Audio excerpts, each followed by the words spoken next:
But do they make good click-clack? I haven't checked it out, but I hope to make good click-clack. Oh. Because I'm more of the one who likes the talkies sort of click-clack. There's something therapeutic about it. I love a good click-clack keyboard. It makes the good brain scritches. I love that. it makes the good brain scritches.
I should label these better, but I just don't.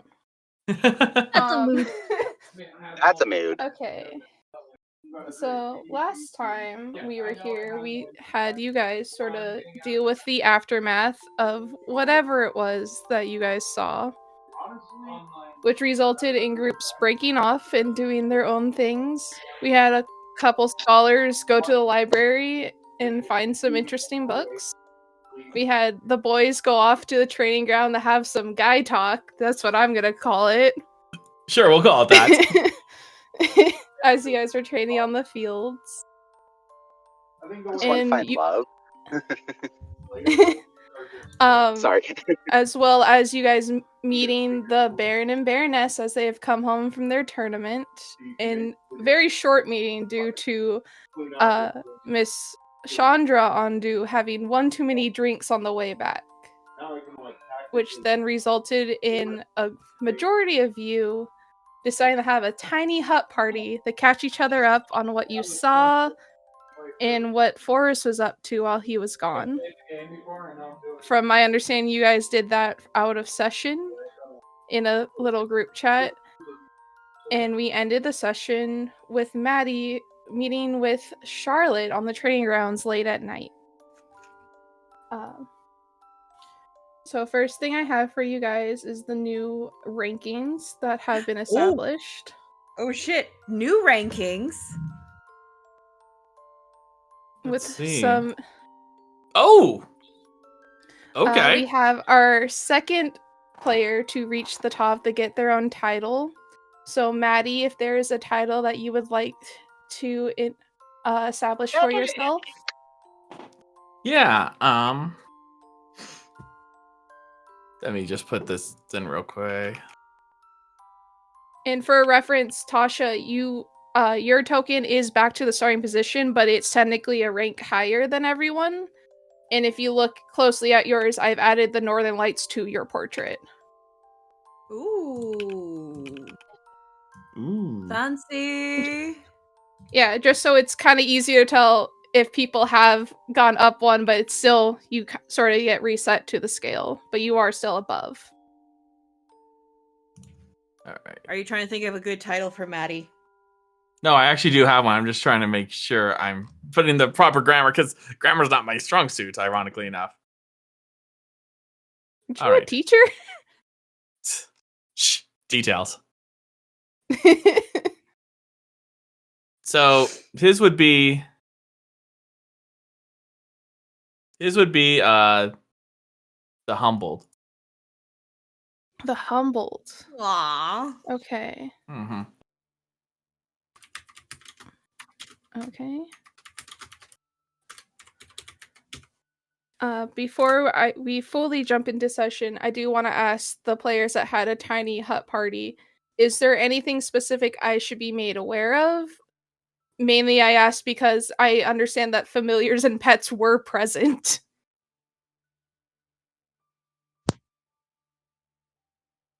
All the cheese is missing because Star decided to sneak away with it. No. The charcuterie board. Forrest placed the charcuterie board right in the middle, and then forgot to. Star was curled up Okay. in a ball, and then at some Um, point, Star would just sneak away with all the cheese. So is there any specific information I should be made aware that people know? We just let Forrest know what's going on. Or Yeah. what we saw during the ritual. They all find Okay. out that Larkspur has this weird obsession with marshmallows. Amazing. And that Especially they 'cause won't share. They all must share this obsession of marshmallows because apparently in different regions they have different flavors of marshmallows, and this fascinates Larkspur almost as much as their dagger collection. Rosanna did let some partial things that we talked about privately last week slip. Okay. Which Understood.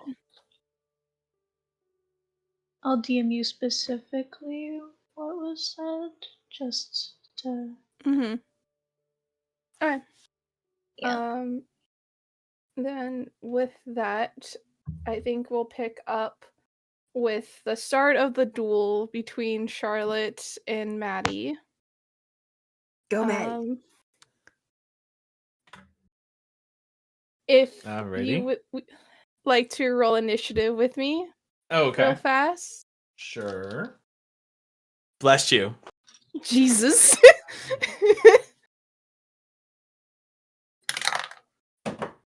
I roll a 6. She got a 21. Yep. So you're going first. Okay. So for before we do start going into it, do you want to do this as a quick couple rounds, or are you trying to prove how far Maddie can go with this? Matthias is definitely going to be treating it as like a training opportunity because he, due to circumstances, has not really been able to have a proper sparring partner for a while. Because Okay. someone's been lying about their abilities. That would do it. All right. Then for her, That's why you got a first 6. turn-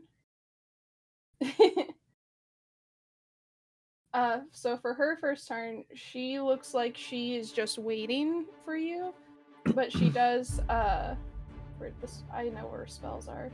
She does cast True Strike on you. So now on her next turn, she will get advantage on her attack against you.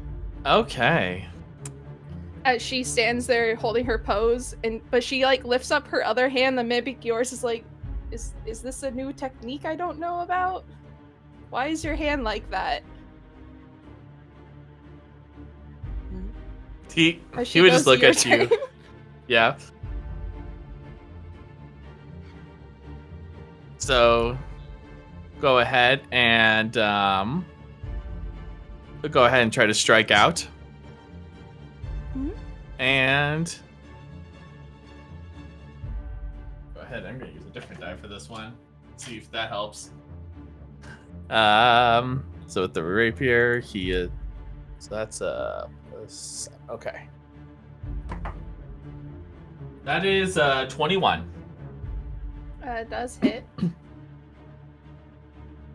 And as this happens, question: since it's aspiring, do we still roll for damage or?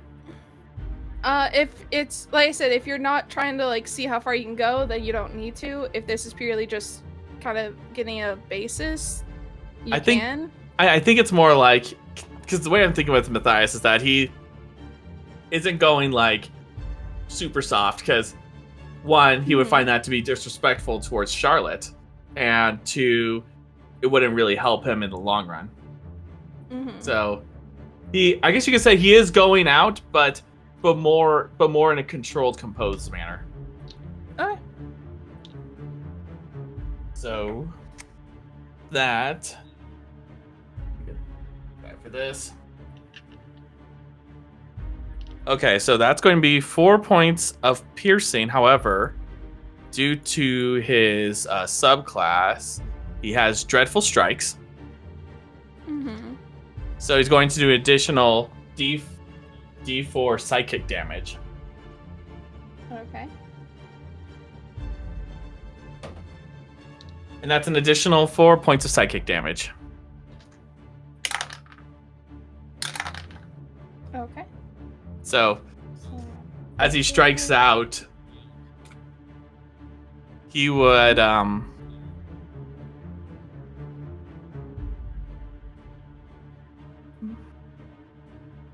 look to her and say, I guess you could say it's a little bit of a traditional style with a little twist of my own. And the second attack. That is 22. Yep. 8 points of piercing. Okay. And with the dreadful strikes, another 4 psychic. So it's almost like as if when the blade meets hers, like there's almost like I like to picture it as just very much like there's like this piercing metallic ring that seems to give almost like a migraine like feeling to it. You would see her sort of like grab her head like in pain when that happens, and when she opens her eyes again, you would see that one of her eyes is that draconic look again. Is that your turn? Yes, it is, and he's just like back into his fencing position as before. As she prepares to do her next attack, she would say, I'll have to ask Umalith about this, because I don't think I've seen anyone have a claw of sorts, as she goes for her first attack. Mm-hmm.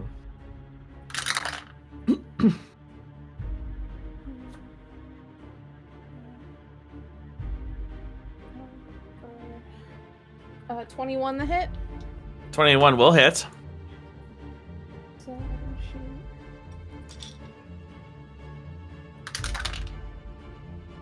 for 5 piercing damage. Okay.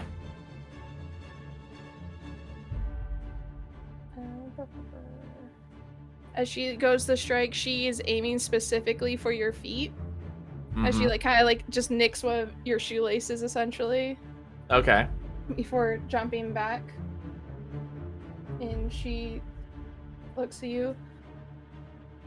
Did the huntsman teach you this? As she waits for your next attack. Okay.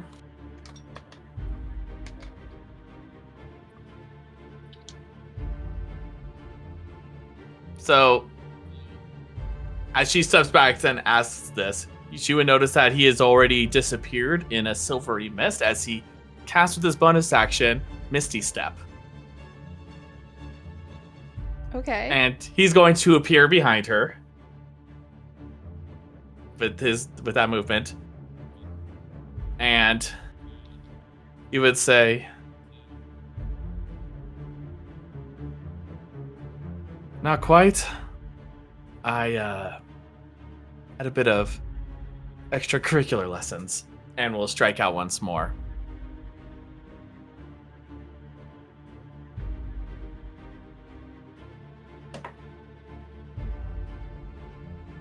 That's going to be a 26 to hit. Yeah, you're just going up in the hit. Oh god. That's 11 points of piercing. And Okay. the strike, the sidekick, 2 points. But I would think at this point, since they're so close now, Charlotte would kind of notice that as those migraine-like pains hit, like, she noticed that the claw is kind of moving as well. Okay. Second attack. Oh god! Natural 20. Roll for damage. I'm gonna laugh so hard if you down her. Alright, double the dice for this. 14. Okay. And for the sidekick, which is makes it 2d4. Uh-huh. 8 points of sidekick. Amazing. Did I actually bring her down? She's not looking great. But you notice, like, as she's, like, not looking great, she's kind of getting more mad. Mm-hmm. Like, her breathing is much harsher. Go ahead, sorry. I would say, because it's cold at night, you notice that, like, her breath out of her nose is, like, you could see that breath, almost like that huffing dragon smoke. Mm-hmm. He was noticing this.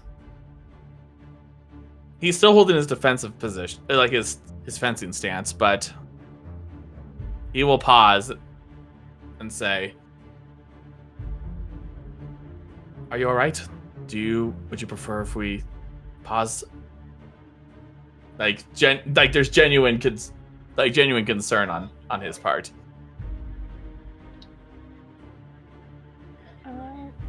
You would see her sort of step away from you, like turn around the step away from you, still holding up her sword. Mm-hmm. I need to roll to see what. Okay. She would straighten herself up, looking at you, and she said, "No, just do one more." As you notice, her figure is sort of like swaying back and forth, as if it's starting to blur, as she casts a blur on herself. Oh. So now your next attack has a disadvantage. Noted.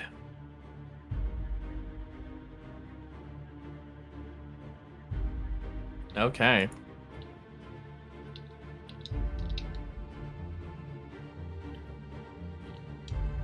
And is that for her turn, or? Yep. Okay. He's gonna, noticing the blur, say, "If that is what you wish, then I will honor that request." And going to go ahead and going to attack. It'll be at disadvantage. Yep. That's amazing. I rolled a 19 and then a natural 1 for the first attack. Ooh. Yeah, nat 1's not gonna hit it. Nope, definitely not. Second. Oh. Yeah. I almost want to say for like a nat 1, you like go to attack her and she just kind of like flicks it away. Okay. It's gonna go ahead and do a second attack. Double 4s, so no. Okay. Should say you like to go for like the quick strikes, don't you?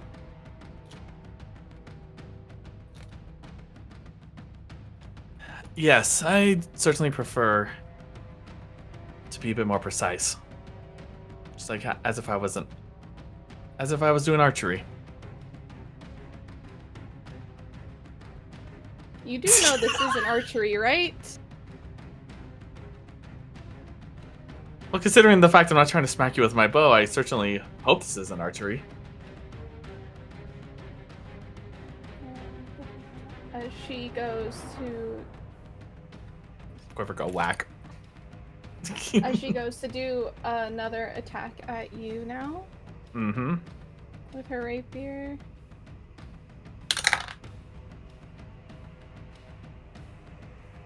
Does a 15 hit? That it does. Alright. 15.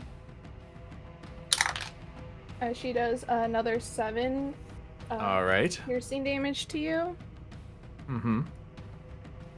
And she gets some distance between you as you see that smoke that's like kind of been like coming out her nose almost with this anger kind of envelops her as she disappears as well, also casting Misty Step. But now she is a good distance away from you. Okay. How far is she from me? I would say about 10 feet. Okay. He would move in with his speed, and we'll go ahead and strike out at her once more. Still at disadvantage, correct? Yep, it lasts Okay. for a minute Got unless it. you break your concentration. Got it. Okay. Yeah, no, that's 12 for the first one. Nope. Second. 17. Hits. All right. That's 8 points of piercing Okay. and 2 points of sidekick. How do you do this? So he would. I picture that he kind of gets what's going on with the blur and everything, and he would strike out, deflecting, and then he would reach out to a point where like he kind of nicks her shoulder, but then with the last bit of the sidekick, he just points it at the blade at her, just very restrained. Just very much letting the psychic damage Okay. finish it. So as you nick her in the shoulder, she spins to like try not to take as much of that nick, but Mhm. with that hit of psychic, the spin continues as she falls to the ground. He will try to catch her, so she doesn't hit her head on the ground. You want to make a dex check for me? Sure. Come on, Maddie. Okay, that's a dirty 20. Dirty 20. You catch her, but it's very much that like catch where it's like as like a dancer bow type thing. As she's out in your arms right now. Okay. And as she is unconscious, he would curse to himself in Elvish. You went too much. And he will go ahead and cast Cure Wounds on her, 2nd level. Okay. And that will give her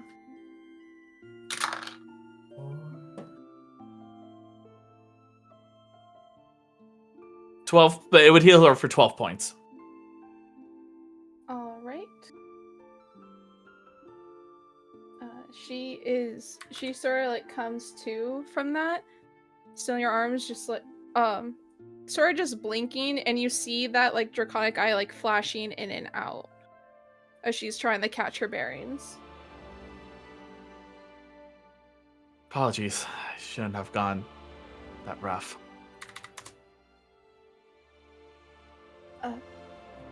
I should have yielded. But I chose to act instead. Reminds me of a few people that I know. And he'll give her one more cure wounds, this time at first level. Okay. Not as much this time around, it'll be 4. 4, okay.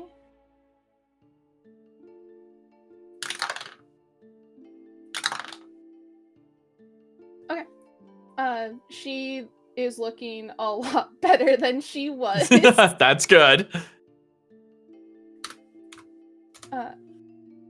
Still in this, she would be looking at you.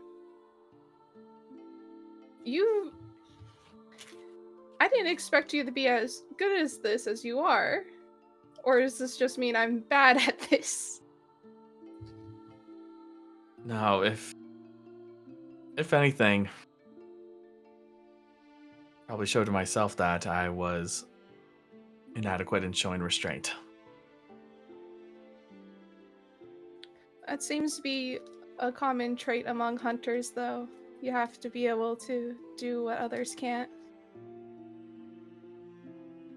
I very much lack the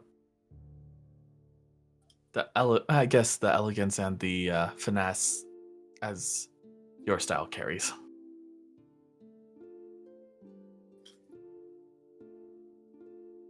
My style isn't the most effective, though. I've tried to implement some more of my lessons from Jarlather into this as well, but he's not that adequate at steps as I'm assuming Aurora has with you guys. Well, in truth, Aurora doesn't exactly know that I have this, I've had practice. Your strength in holding me would tell me otherwise. If I can stand up now, please. Oh, my apologies. As he just awkwardly just like helps her up and lets go of her, realizing like, okay, this is probably very improper. She dusts herself off before standing back up straight. It looks like I need more practice than you, actually. Or it could just be beginner's luck, really.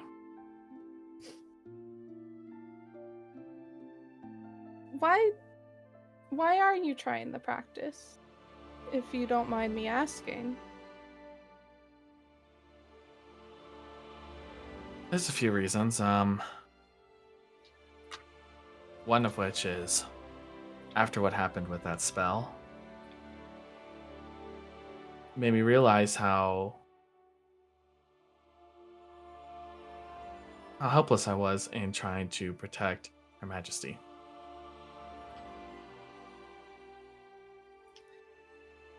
That's not your fault. We shouldn't have asked you to participate in that. As she kind of goes to get back into a starting position. He would get back into his starting position as well, but very much even more restraint than before, as it's more just like treating it as like practice drills and everything. Yeah, and I think you guys are more just focusing on like different strikes and deflections now versus actually trying to hit each other. Mm-hmm. Believe me, if I know Lark and Her Majesty, they would have helped no matter what. They're very headstrong, but their hearts are just as strong.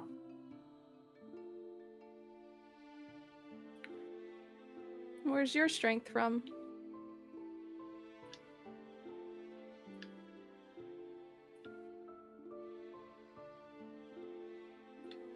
Well,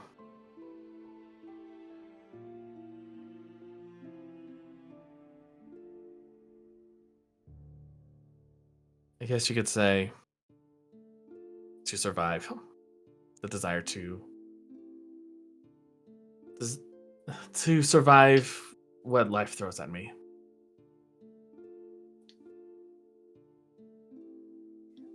On this next attack, she sort of like pushes a bit harder on the blade to like almost try to get you off balance.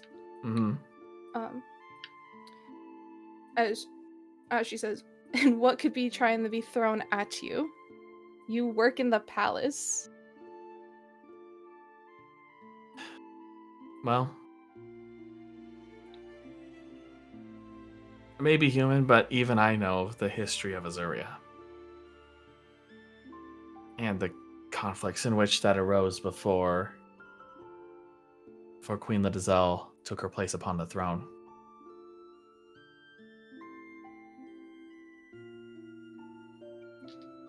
Aren't we past those times, though? Why would you be so worried about that? Well, for some, wounds don't really heal all that well. Sometimes they get infected. And yeah, he was just like pushing back on the blade as well. There are still those who hold resentment towards them. I can't help but worry.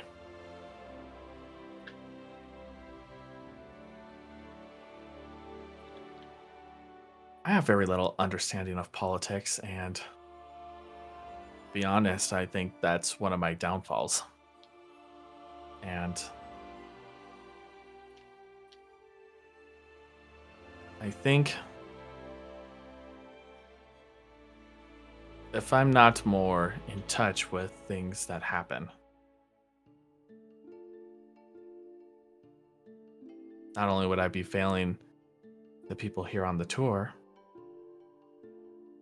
but also those who I serve.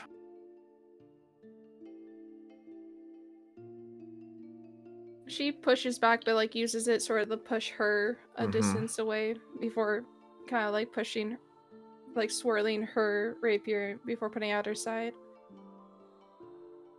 That sounds like you need to be better at politics, especially with the power that you're going to hold. As a huntsman? Not just any huntsman, from what I hear. You get to be in charge of them. You realize that's a whole group of people at your command, at your will.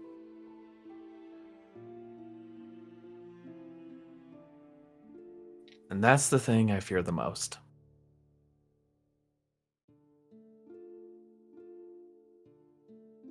That's a power that I would love to have.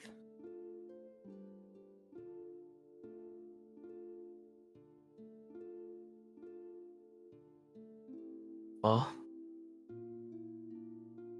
if there's one thing I can tell from our brief moments, if I may be so bold to say,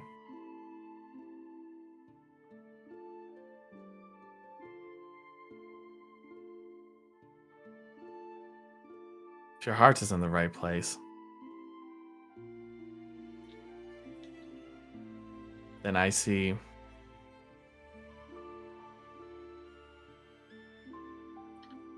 that you would be very fitting for something of that kind of caliber. My heart's not for me to decide, though. If it was up to my mother, I'd become the perfect housewife, just like her.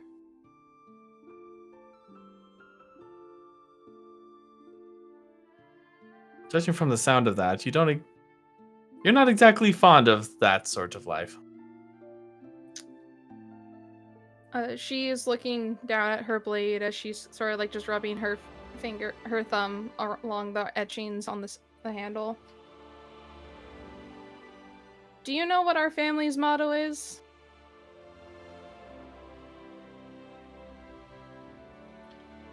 DM, would I actually know that, or would I not because of my position? You can roll a history if you want. Okay.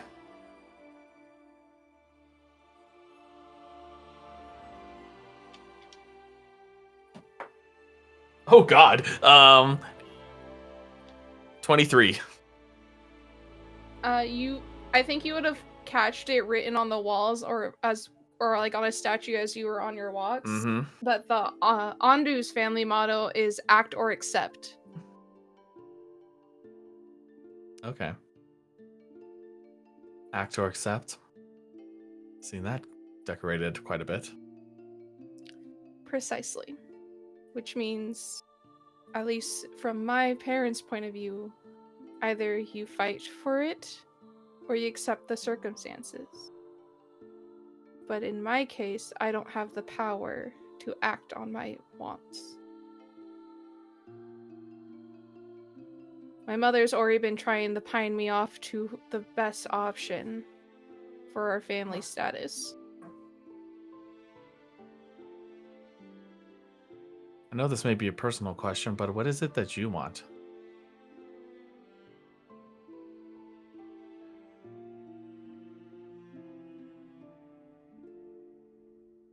Firstly, just to get off of this damn estate.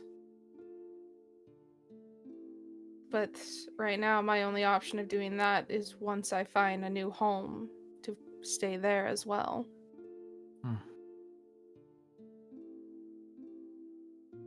But that's why I'm out here, at least. Because if I'm going to be a prize to be won, I'm gonna make them fucking work for it.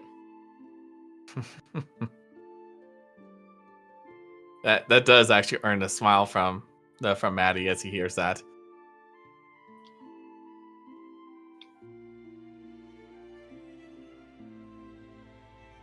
Sorry, I don't mean to ramble on.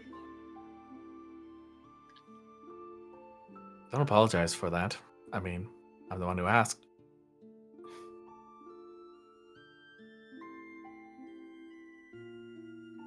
So if you're trying to be able to protect more, why go for multiple styles?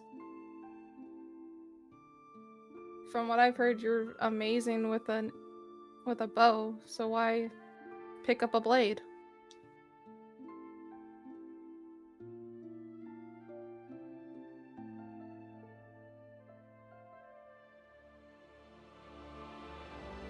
You know, in the game of chess, there's different pieces and each have their respective roles. One of which is a pawn. And they are very limited on what they can do. Move forward and diagonal. And that's even then very limited upon specific conditions. Once they reach the edge of the board, you know what happens, right? She would point her blade at your feet, and you would realize you are standing in a pawn position right now. You would then move. He would basically move forward, basically to the towards the end of the chessboard. Once the pawn reaches the end, they get promoted. They become a much more powerful piece to meet the needs and the circumstances on the board.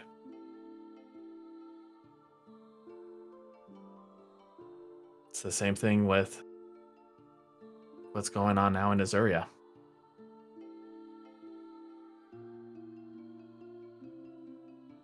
I want to meet whatever the need calls for.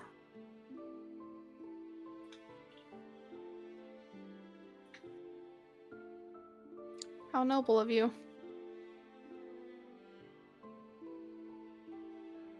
Noble, foolish, idiotic. Look, probably a mixture of all three. The Crown's lucky to have someone like you on their team. I'm fortunate enough to have them.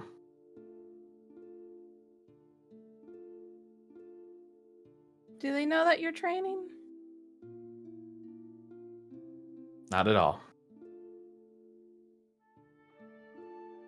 You have your secrets? The truth. I have mine. Truth be told, Chadwick doesn't know that I've also been out here. And my parents would bring down the fiery wrath of a dragon on me if they found out. Probably be the same if Her Highness and Lark knew about that. From what I heard, they would love to have new sparring partners. I can never bring myself to spar against them. You're too scared to hurt the princess. Yes, but for multiple reasons. 1, how she would react. 2, how her brothers will react. And 3, His Highness would react. That is a whole lot of men to be mad at you. Exactly. So that's also probably that's also really the same with Lark too. You know, they invited me to do chats with them whenever. But with my schedule that my parents have me between music lessons, dance lessons, calligraphy, I don't have the most free time.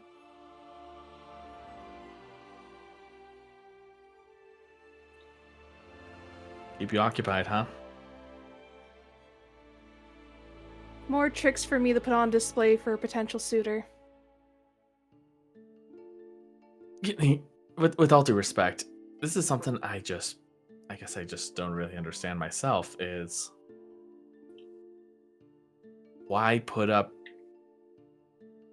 like, why is it nobility find the need to put up all these particular tricks, as you say, just to appease someone aesthetically? To hold power, to show strength and dominance in the situation. But it's also the life that I've only known. It's a fair point. I wouldn't exactly know myself.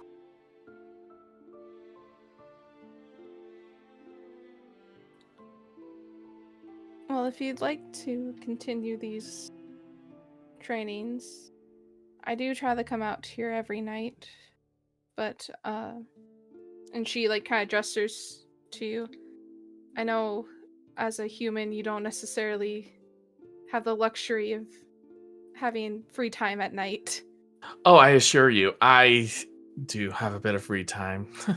when you have, when you are in the company of Drow and Shaderkai, you find your sleep clock to be altered. And I would be honored. She walks up to adjacent square to you before leans in for a whisper. If you ask me, though, I think that you could easily train with my brother and Umalith during the day, and then maybe come out here at night. I'm sure my brother would love a new sparring partner as well. I'll consider it. I also need to... Well, I guess for now I'd like to keep this between us. As you wish. Good night, huntsman. As she goes to walk away.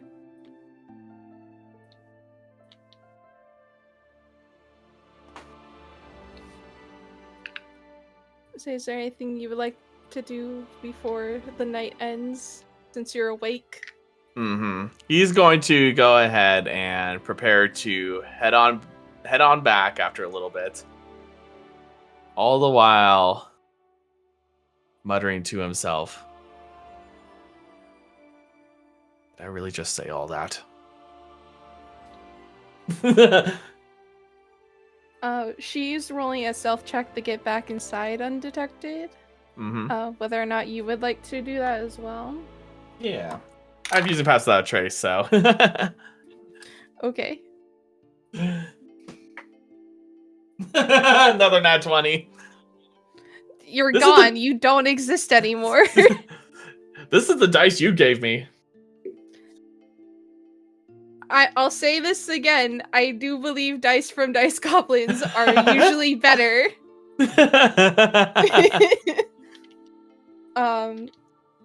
Let's move to the night now. Assuming that most people this night was mainly the tiny hut party, I'm gonna say now is the time for a long rest for anyone that needs it. As we move on to the next morning, where you all would meet at breakfast, and now would be the time that the newest edition of Lori Tori's Stories has come out.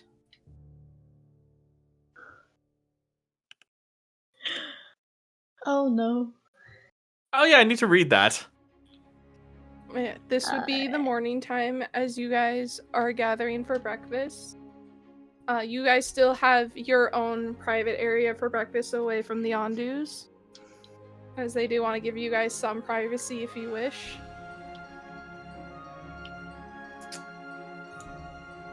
Forest!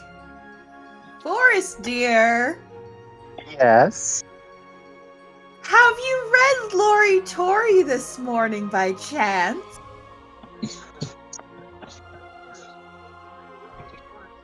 Lark says while holding the paper. Snatches the paper and reads it.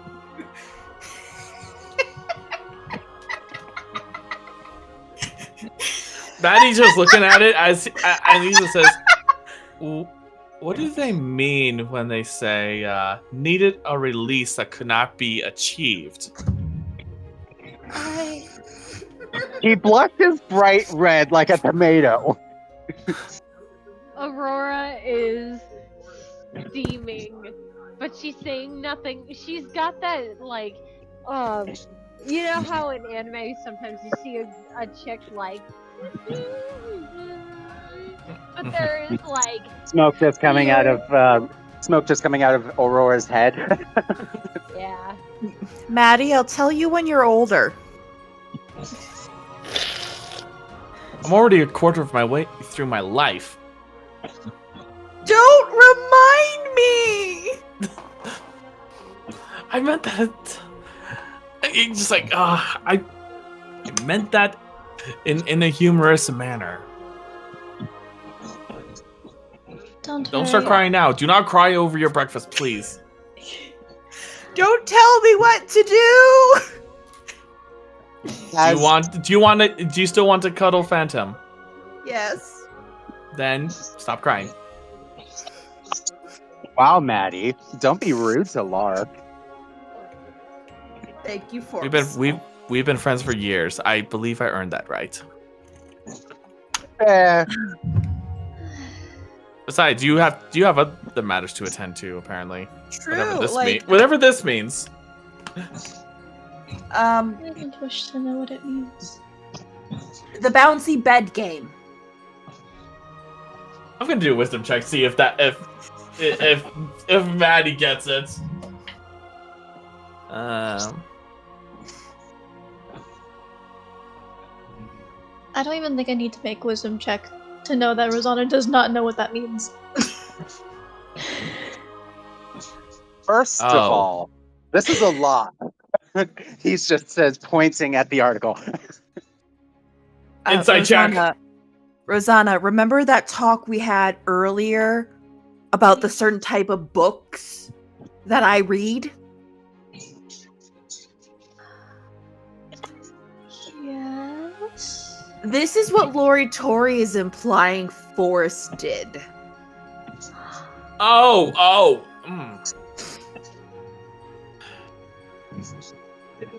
Now I'm extra concerned about my parents reading this. Why? It's nothing bad. There's no scandals about you. No, but it does More mention scandals that about me. had a duel with the son of the Baron, and my parents don't entirely like me using magic for offensive purposes. Remind me again. You are the age of majority, correct? You're an adult? So, technically speaking, they shouldn't really have a say much in what you do. Prestigious families are a little different, Lark. Especially when I come from a you're- prestigious family. You know my mom. Yes, and I know your father. And if he knew half the stuff you were doing, you would not be even on this tour. Bold And of you to I- assume he doesn't already know half the stuff I do. Unfortunately, I am not just the only daughter, but the only child. Ew. I was the only child for a while. And then my parents had to ruin it and bring Thamar into the world. Maddie's just drinking his tea, not saying a word when it comes to siblings. Maddie, you know you're already an honorary sibling of mine. Not as stars, though. That'd be weird. Didn't all of you... Don't you... How... Never mind. He just goes back to reading Lori Tori, and he gets that little anime red mark on his forehead, seeing the scandal thing that apparently forced leaving a entertainer's room. See, this is why you always do that shit in dark corners where no one can see you. I was never caught last tour. He leans As far as closer you're to aware. Aurora.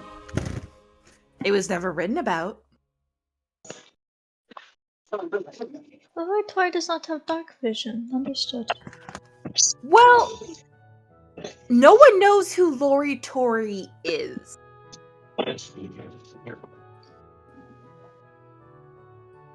I would imagine not, considering the things they speak about. I imagine they can transform themselves into small beings to spy on events like this, so that way no one can see them. And then they write about the stuff. Like a druid. Yes.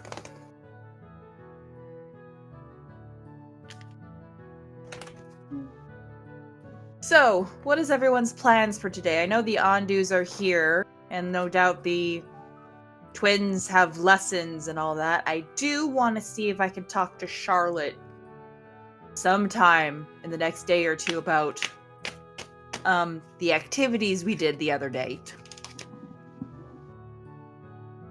Ideally, without parents around. Which, as I said, Rosanna, was not your fault. You know, she very visibly, even hearing that, she still visibly saddens. Which, you would all notice that today, the faint greens in her hair have reverted back to white. Do you want to ride Hootsufer again?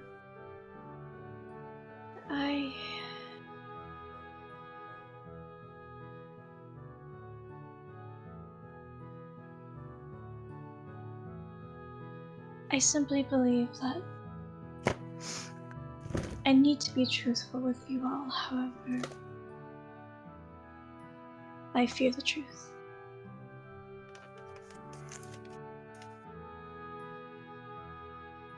It's probably something best to discuss when we talk to Charlotte, if you talk to Charlotte about it all.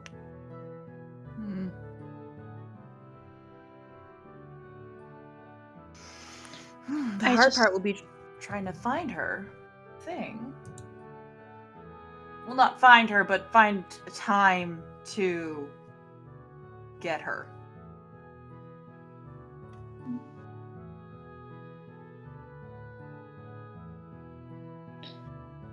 She did say that she would be trying to avoid us, for the most part. Same with Chadwick. Yeah. Makes sense with the parents being back now.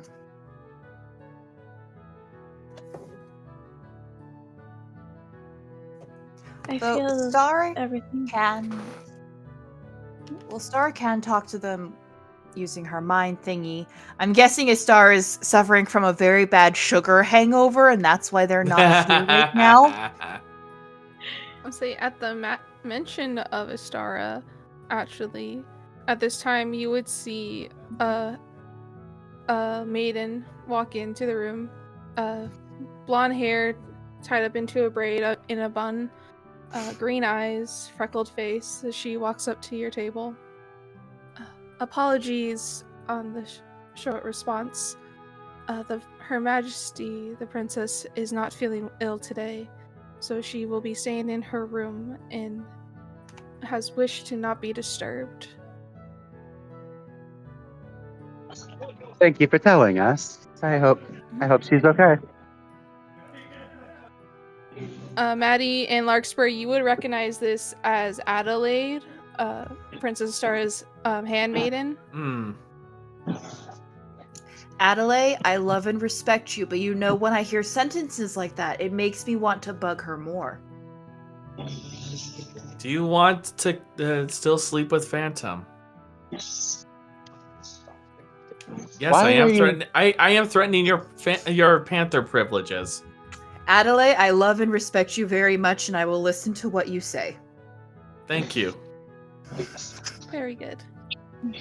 I'm definitely getting big brother with little sister vibes from the both of you. He just looks at I'm Maddie older than him! In age, yes, but not maturity. You just see the smug cat sort of look as he takes a sip of his drink. Adelaide, make sure she has some ginger tea with honey in it, as well as some reading materials, because you know how she gets when she's sick. But ginger also help. That's what the tea with ginger is, my dear.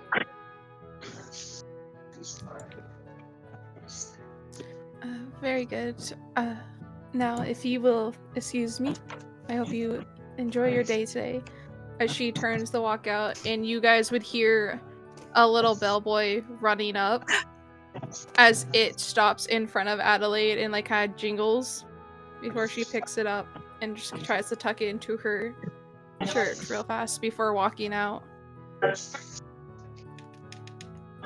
Can we all agree that the bellboys are the best invention ever made?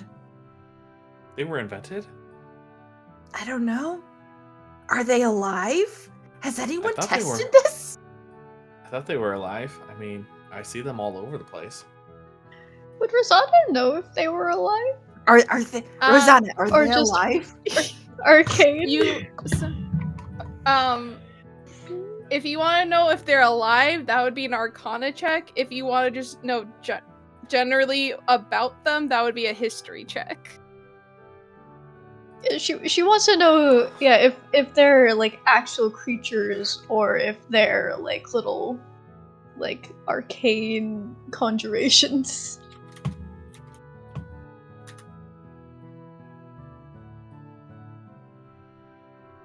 Can So would that bellboys be travel over long distances, or are they like short Would that be distance type Arcana? thing? I think that would. That's a history check. All right, I'm At gonna least roll a you guys have history it check. around. Wait, no, I'm going to Alright, roll the thank you. dice Tori gave me.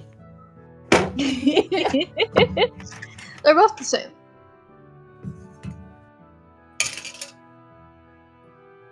$14. Okay. So a 19 and a 14 on history.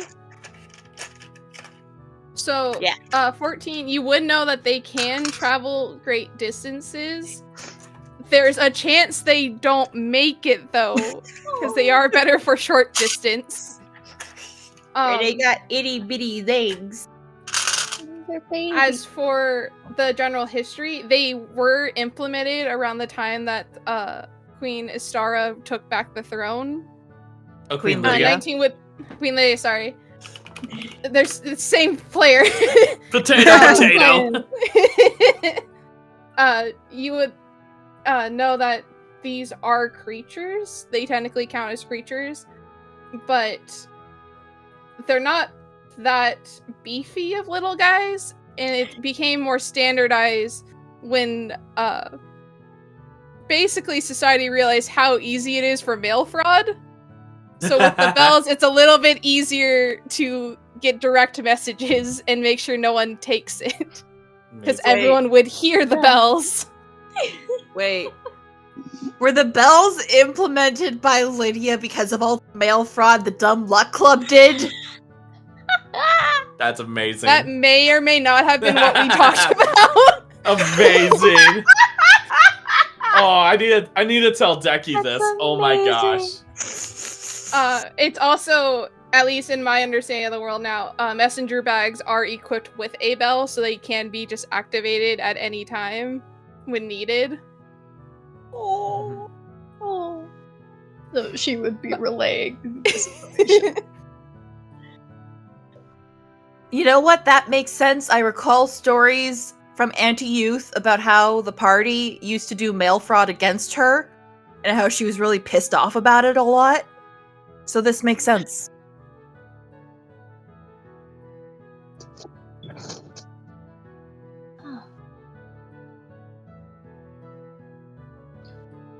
Now that I think about it, mail was a lot more difficult.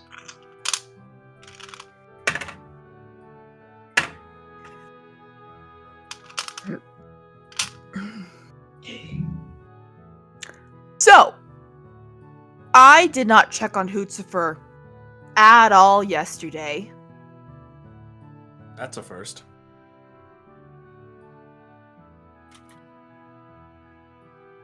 Did he get into trouble? We were I out was playing having- hooky. I was having phantom pains. Oh. Phantom helped a bit with that, but I wasn't able to actually get out of bed till like noon-ish. But that does mean Hootsufer is probably beside himself with worry, which actually makes me really hope he's not doing anything reckless. If you're about to head down to the stables, I'll join you. Sure. I can see how Roland's doing. I gotta thank him for letting me nap the other day in the stables. Anyone else want to come see my giant owl? I gotta go have a talk with him about how he can't eat ferrets anymore. I thought you already had that conversation when he tried to eat Andorra. We're gonna try and have the conversation again, cause I swear, if You I saw find how Andorra, if I find Andorra hiding in my room again because of your owl, it was I one time. I will pluck all of his feathers and make a mountain of pillows. Don't you dare pluck Hootsufer's feathers! He can't help it. He is an apex predator with a high prey drive. We are working on it. I don't believe giant owl feathers would make good pillows. I don't think so either. I imagine they'd be good never for know like until you giant try. fans. Oh. Okay, you do that. I'm kidnapping Phantom, and I won't tell you where he is because he likes me more. Okay. I will figure out a way to polymorph him into a house cat so I can just carry him around. Do it. This is very much a sibling energy. You like the tone you're getting from Maddie's like, you'll like do it, no balls. I just imagined Phantom looking at him from the side like, seriously? Are you fucking kidding me? Is Phantom Dude, be even with us careful. right now?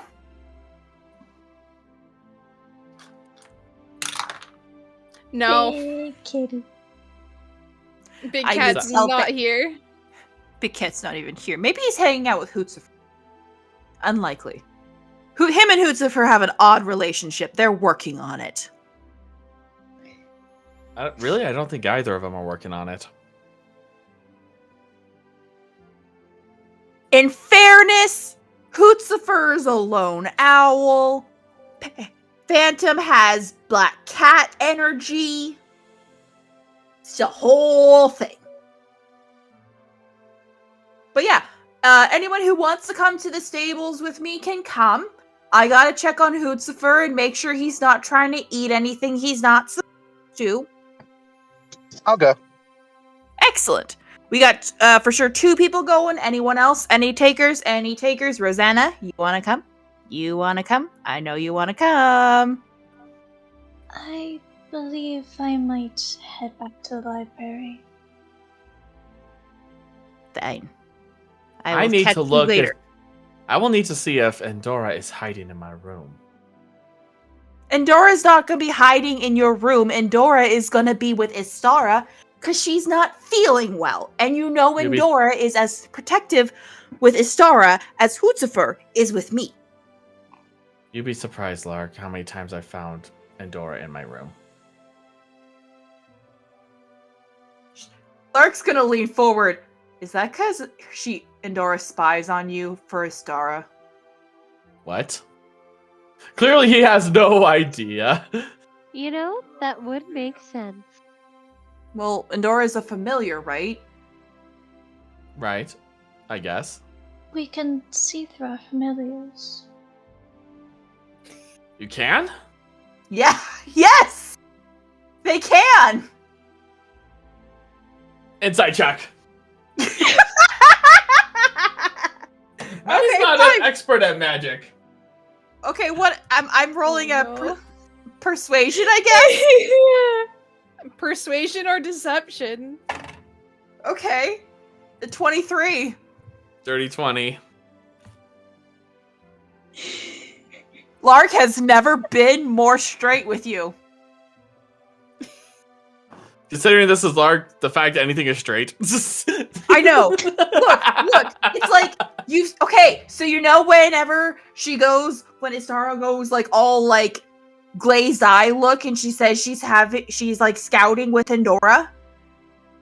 She's seeing and hearing through Endora. Oh.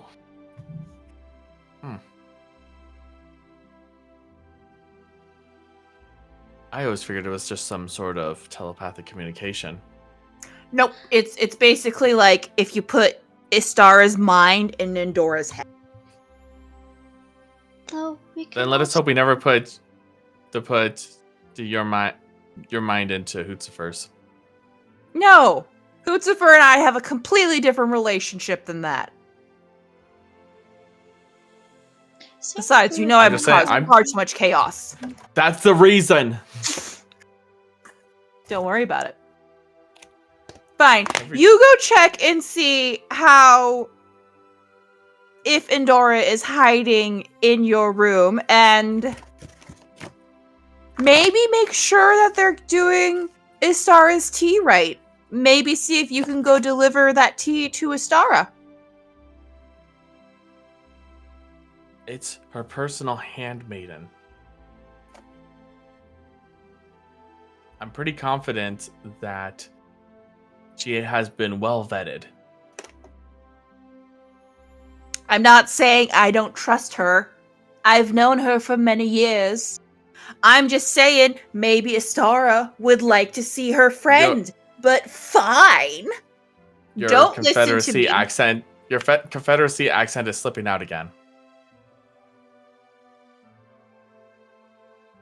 Fuck you. You couldn't afford me.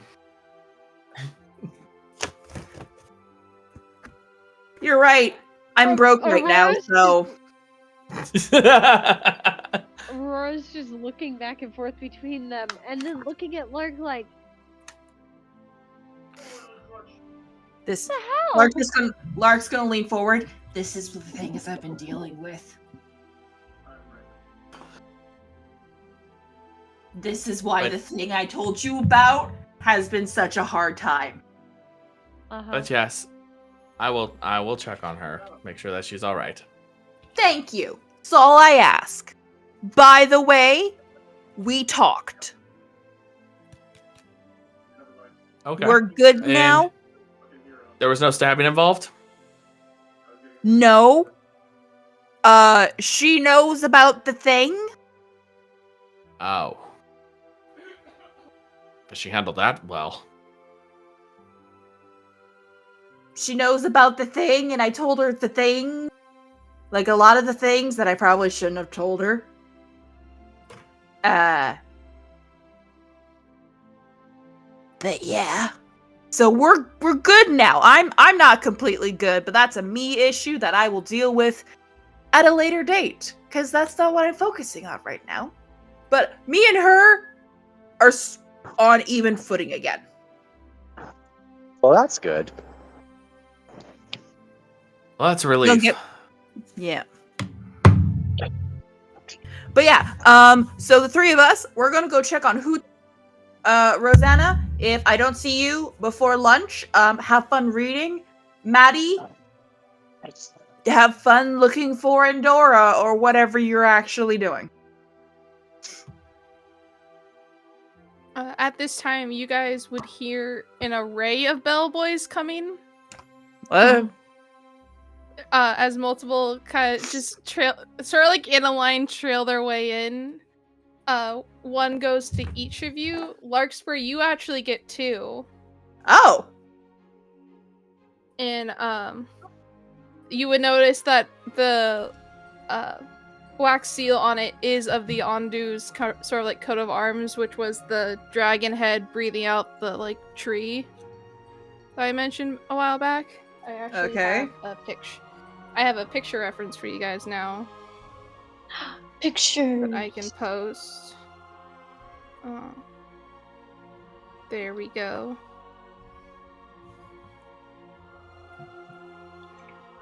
Ooh. Ooh. I like it. I'm gonna send this in the chat as well of what the messages are. Larkspur, you are actually getting both of these messages, as they're not going to say each of your names, but it will be addressed to you. It's just easier for me to post it like this, if that makes sense. Tea time. But each your respected bells would have your corresponding letter.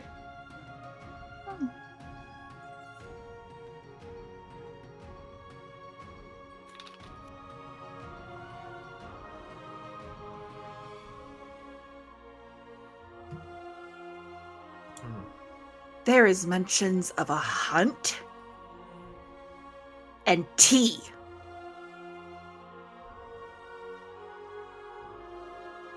I wants to do both.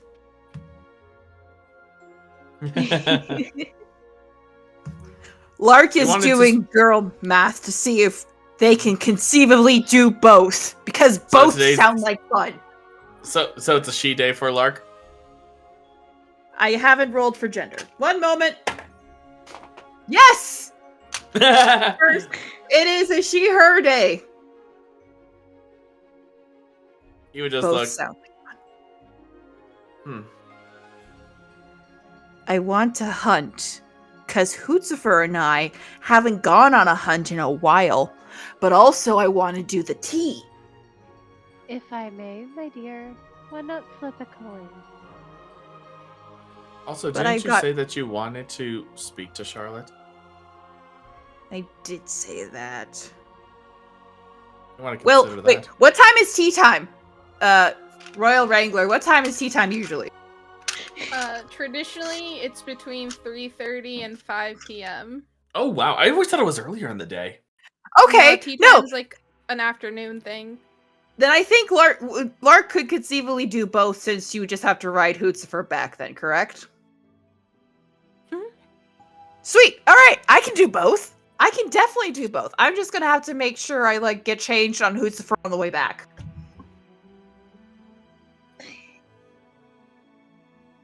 That sounds like an adventure and a half. It is. But Your whole life's an adventure and a half. And it's just that much more enriching for it. I'll take your word for it. You're lucky to have me. You know this, right? He just shrugs and just says, I mean, of course. I mean, who else can I talk like this to? True. Everyone else would have smacked you by now. Okay. That You means I love gotta me. go tell. I do, but I gotta go get ready. Wait, I guess I gotta reply to these.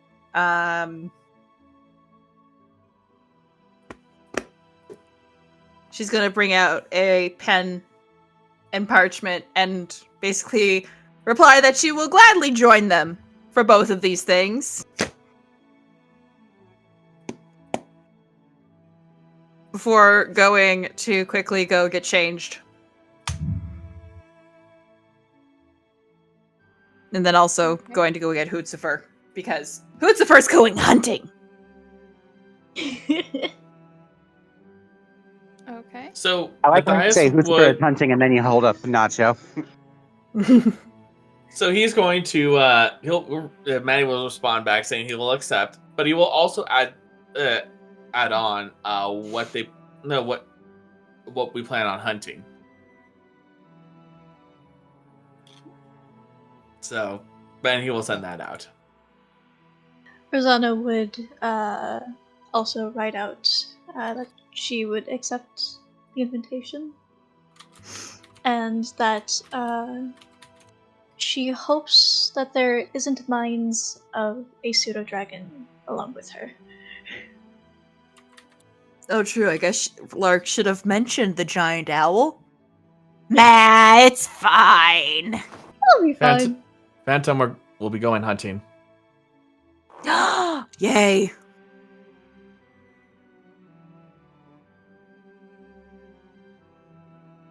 Okay. Aurora would respond with an absolutely, I would love to chat over tea. And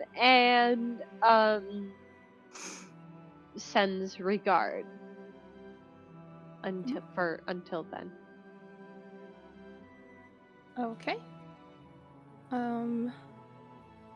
So I would like to jump now to essentially what everyone's sort of like thinking for those that are going on the hunt, sort of as you prepare to head out to meet with the Baron.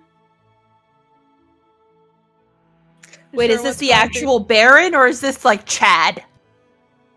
The letter is signed Baron Chadwick Ondu. Oh. Oh, this means Lark has to be all prim and proper. Oh no! Yeah, both of these letters were signed by the Baron and Baroness. Their children are juniors. Oh, fuck! Is that what's going through Luxfer's mind before heading to the bench? Just, yeah. After she rereads it to see the locations, she's like, wait a second. Chad and Charlie aren't Baron and Baroness. Oh no. Oh, fuck me. I now have to be prim and proper. There goes my ideas of what to wear. Okay.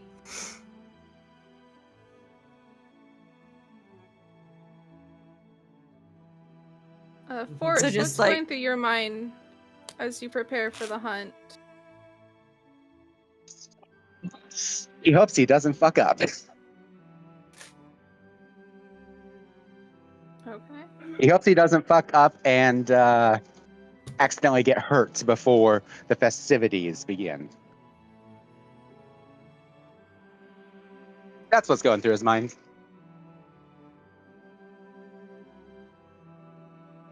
Okay. And Maddie.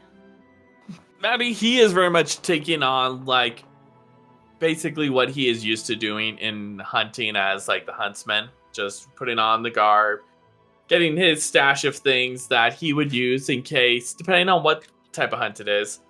Like say, so he would have things like some sort of material to help camouflage his skin tone, while also having having a few things that would be commonly used as bait or traps for hunting as a royal huntsman, or like basically one of the huntsmen of the royal family. And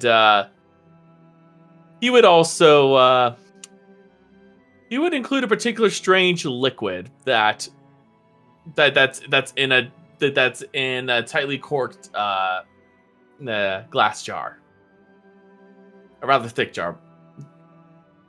And for anyone who sees it, it actually has a slight tinge of yellow in its color. Did he respond in regards to what we're hunting?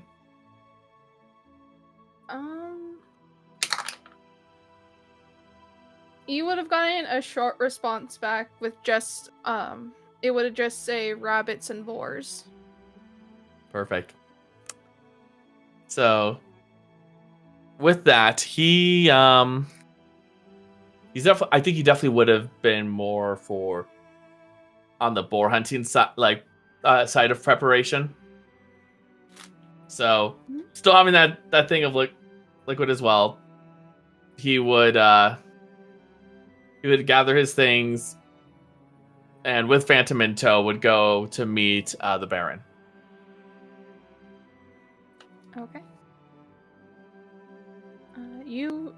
I'm assuming the three of you would arrive together for this hunt.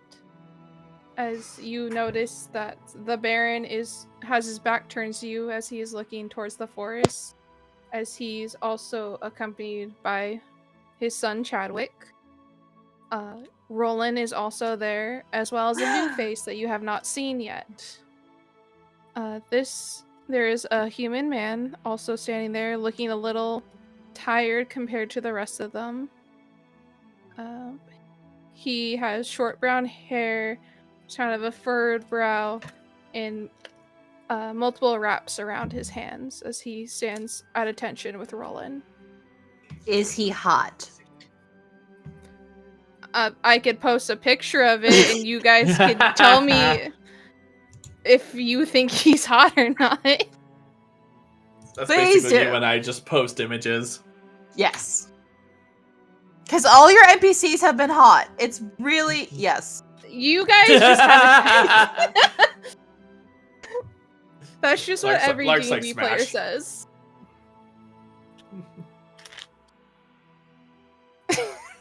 Jesus. As you begin to walk by, you see Chadwick, the son, raise his hand, start waving before, getting his father's head kind of turns to him, and he, kind of tucks his hand back behind his back. Lark just gives him a smile and a slight nod. And sorry, go ahead. Forrest will bow as well. Matthias would bow to the Baron and say, "Thank you for this invitation."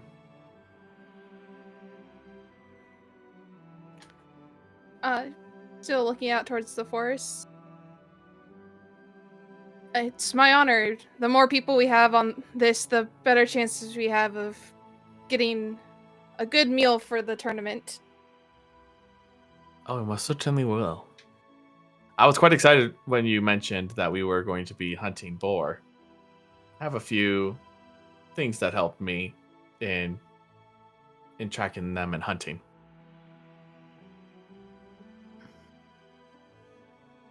He would turn around to address you, standing at his full height, looking at each of you. And what have each of you brought, then, to help with this hunt?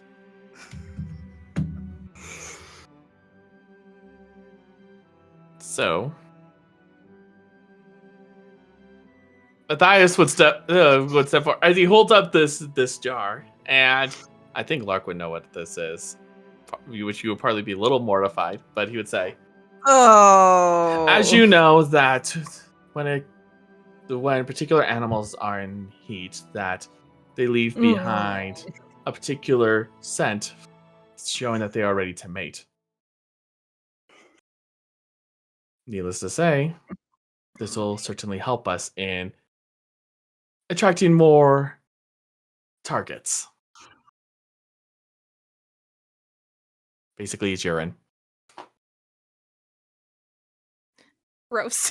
That's what hunters do, actually. That's a crazy thing.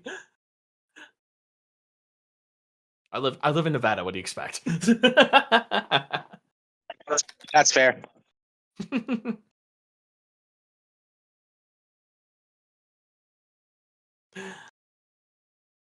You just see him kind of put out his hand to like look at the jar.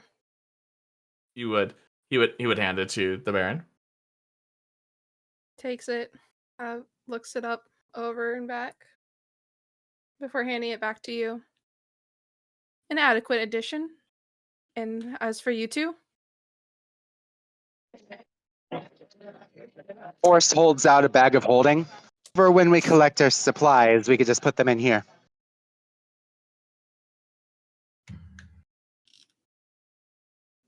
He hands the bag of holding to the Baron.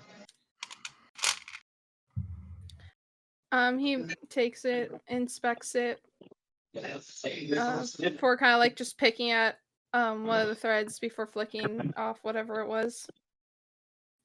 We'll have to be quick then, as it would seem that this is a generic bag of holding, correct? Wow. Yes. I don't suppose you can add any sort of chilling spells to the inside to help make sure the meat does not go rancid.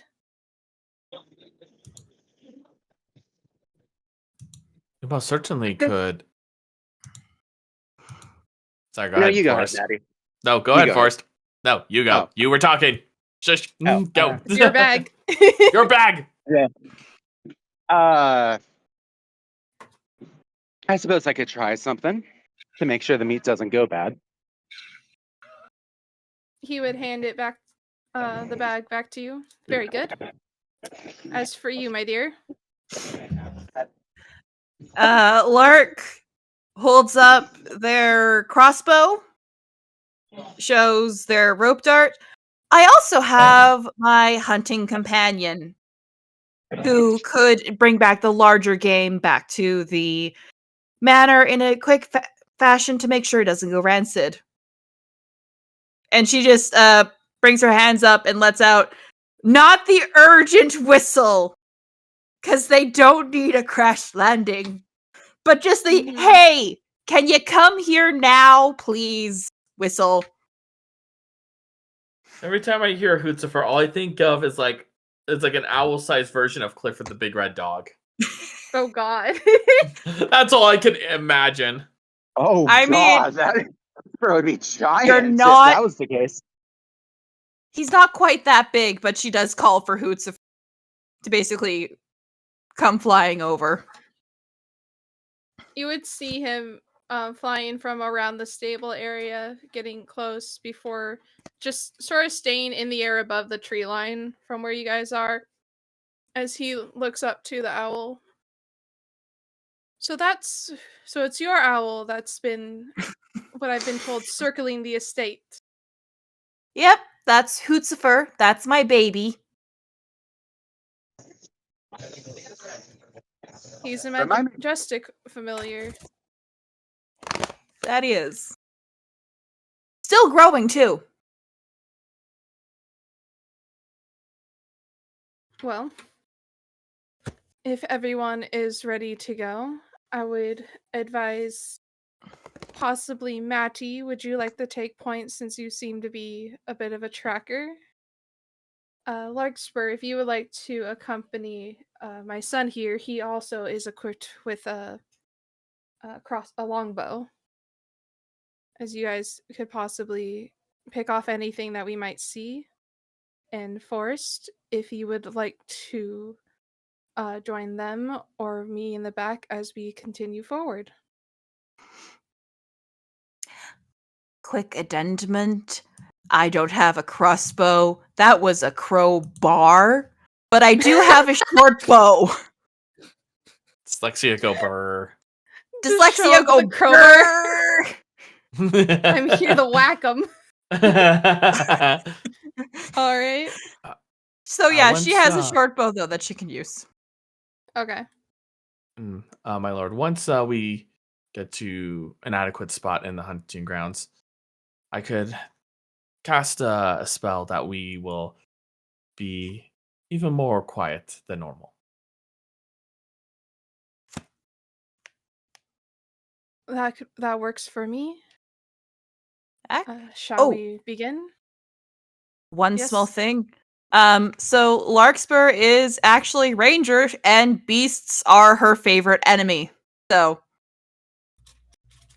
she Nice. spends far too much time with Maddie, and that's why she knows some tricks. Yeah, So I mean, Maddie's favorite enemies are beasts and monstrosities, so that tracks. oh, and my favorite terrain is forests, so I can help with tracking. Forests and grasslands. Tag team. Tag team! Tag team! All right. As we step into the forest, can I have everyone either make perception or investigation checks? Right. All right, so I will Alright, do so it's perception checks because that will give advantage. me advantage. Yep. Okay. Where'd it go? So that There we is go. a 19.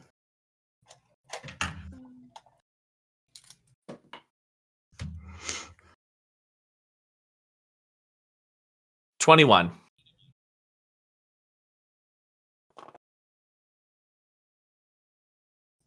Are these perception or investigation? Perception. Perception. Wait, actually, let me double check which one's better for me.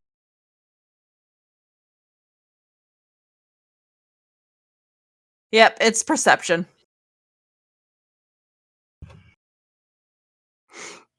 Okay. You guys will begin your walks through the forest. 19 and 21, you guys do hear various steps throughout the forest. I think you would be able to tell that they tend to be more rabbits in the distance. Mhm. But you would notice that the Baron is also kind of like looking standing stoic as you walk before he does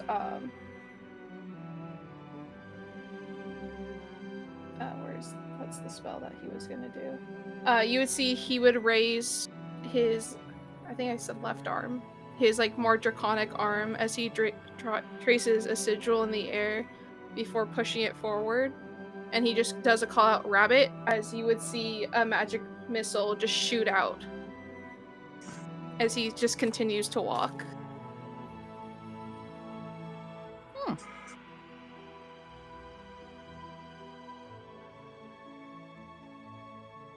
It doesn't stop the go and get it. Just continues to keep walking. Mm-hmm.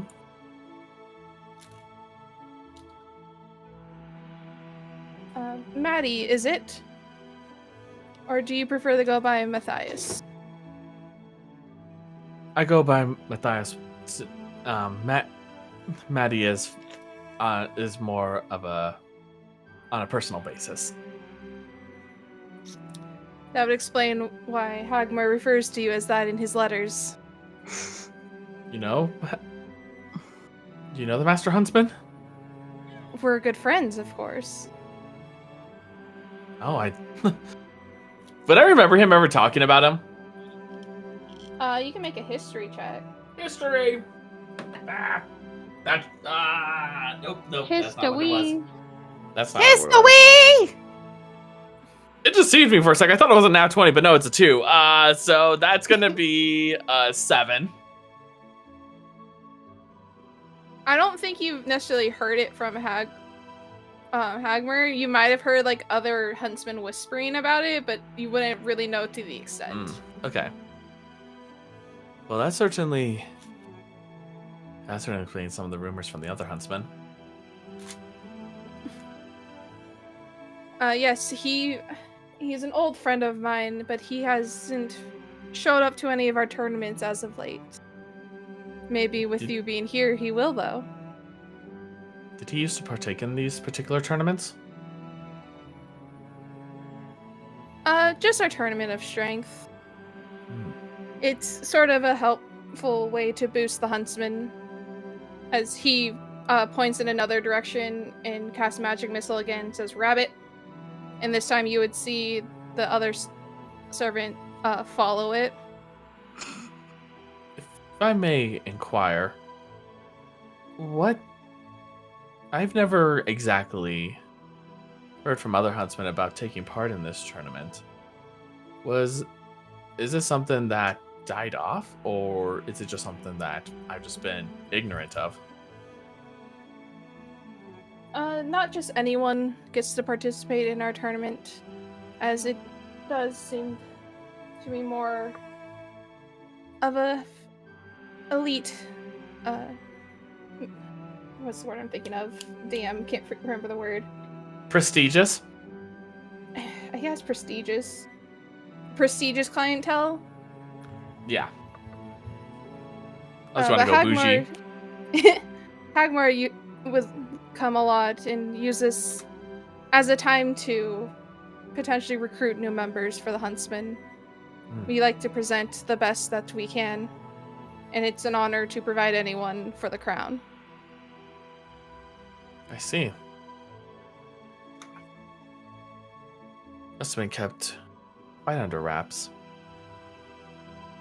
He's going to, if I could, I'd like to insight check him as to this explanation, especially since he's never heard about this before. Yeah.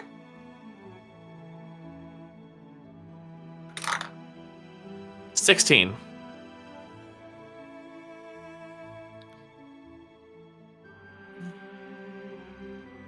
He's trying to see, to provide some clarity, if there's any sort of deeper meaning behind this, whether there's like, does he get any sort of disappointment, resentment, or even say, or whether or not this is all a facade?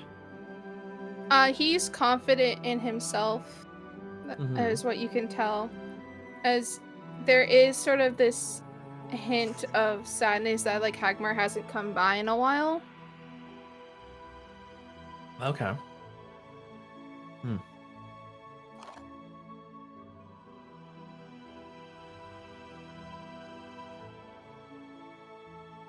He would turn his attention to Larkspur and say, how often have you been out here hunting? Well, I actually, when I was trained by Prince Dearest in hunting, The he prince and I taught used to... you. Indeed.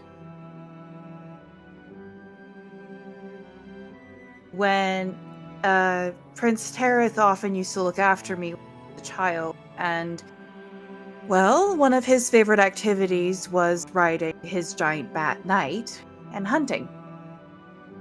I took many of those lessons to heart.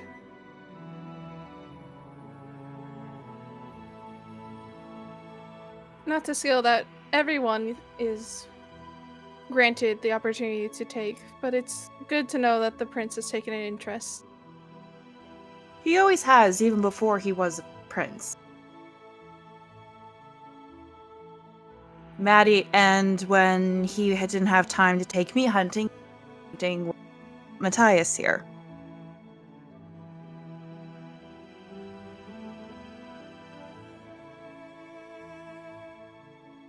Well, I hope you guys are both good shots.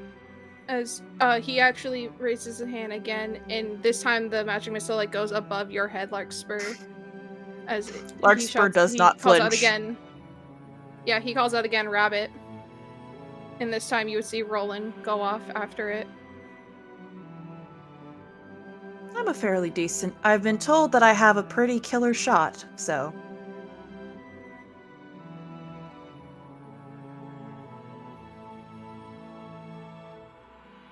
Well, if you do see anything, by all means, you're welcome to... Oh, there he goes. Take a shot.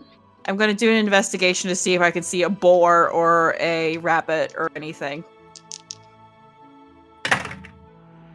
That is 17 plus 4, that's 21. Okay. 21, you would get, you would see a rabbit sort of like running in the opposite direction where that last one went. All right. In that case, she's going to take out her short bow and quickly try to hit it. Actually, bonus action, Hunter's Mark. Okay. So let me just get to my spells real fast. Hunter's Mark.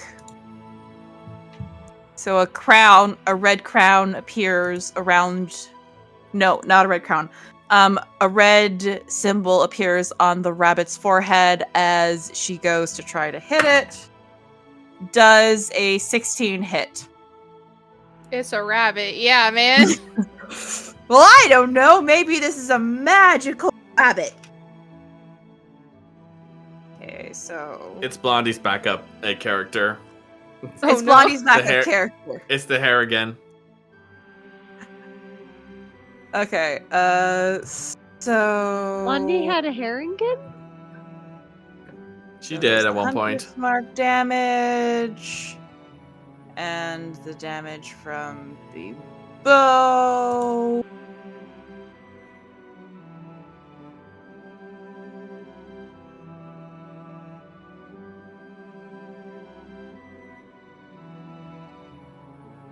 I mean, So it has a that is single total- hit point. Alright, that is 11 points of damage. It's a rabbit. It just gets pinned to a tree and dies instantly. You got it. I'm gonna pause this scene because Forrest had to step away. If we want to go over to the tea time.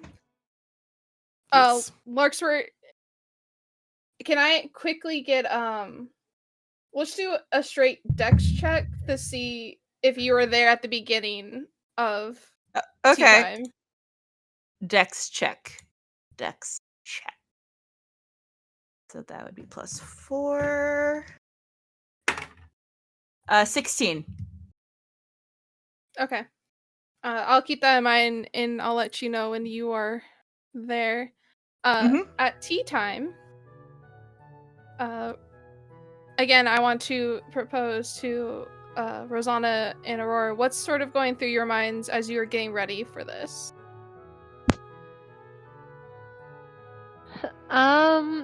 So, Aurora's basically looking through her closet like, what is even the best thing to wear right now? I want to make, like, the best impression possible. Hold on. Hey, there we go. Good thing I had it bookmarked.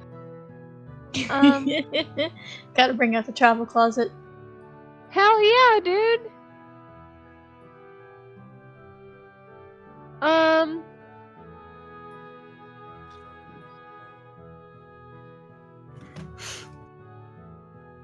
She'll just wear one of her regular, travel dresses because it's nice. It's basic, but still has a hint of elegance to it. Nothing too fancy. She doesn't want to like show off or anything. But she's basically hoping that she can, I don't know, make a good impression and see if there's anything she can find out about their departed son, if at all possible, if the opportunity presents itself. Rosanna would be mentally panicking as she's looking through her closet, like, oh no, what to wear? Do I look depressed? I better not look depressed. Okay, gotta practice the smile. You know what you're doing. As she gets out one of her dresses more set for political meetings, but more on the casual side.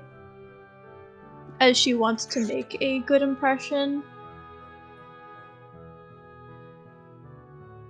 while not going too overboard. As she's just like in the mirror with Crocus like on her shoulder, just like practicing, smiling. Okay. Before making her way to tea time.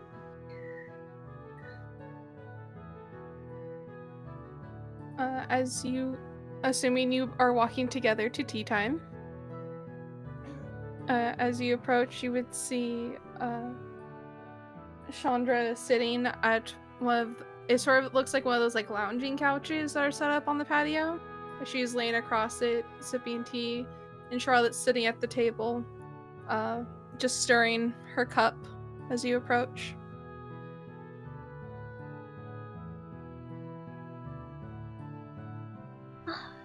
Good evening.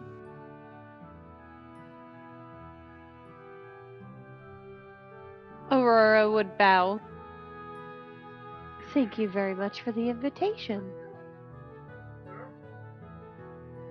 Of course! It's so wonderful to finally meet you. She would stand up and she would kind of go over to do the like kiss hug thing, like each cheek to both of you. Aurora's so accustomed to that. She's on it. Rosanna would be caught a little bit off guard, but would do so in response. In return. Please have a seat with my daughter over here. Renaya has made a lovely array of biscuits and cookies for us to enjoy as we wait for the boys to come back. That How sounds wonderful. She'll make her way on over and sit down. Give Charlotte a smile. And a small Charlotte nod. would stand up and wait for you guys to take your seats before and like giving you a quick curtsy. It is a pleasure to see you again.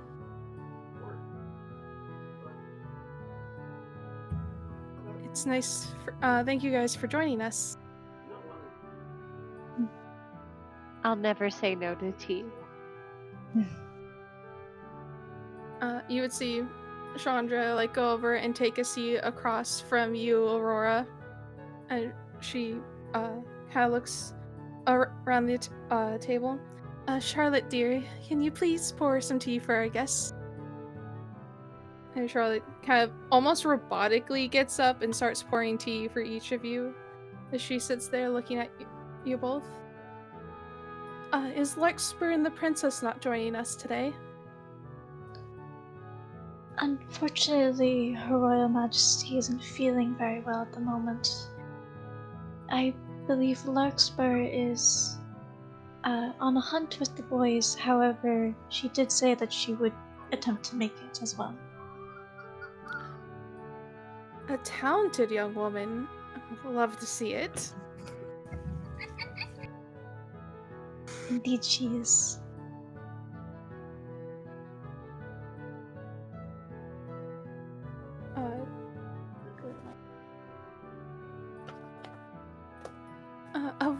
Aurora, if you don't mind me asking, you work at the Academy of the Arts, correct?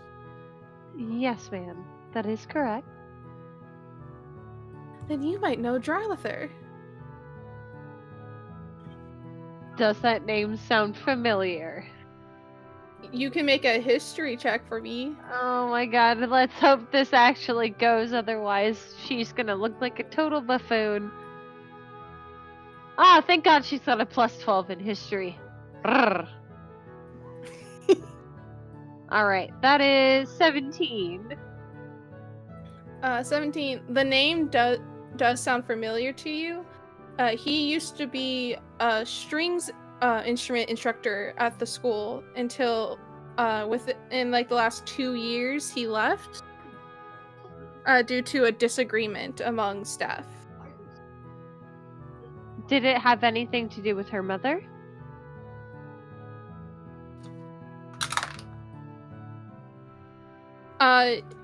You know that your mother was one of the, what's the word I'm thinking of? Investigators? She was the swing. No, she was the swing vote on the decision. So basically, the tiebreaker. Mm-hmm.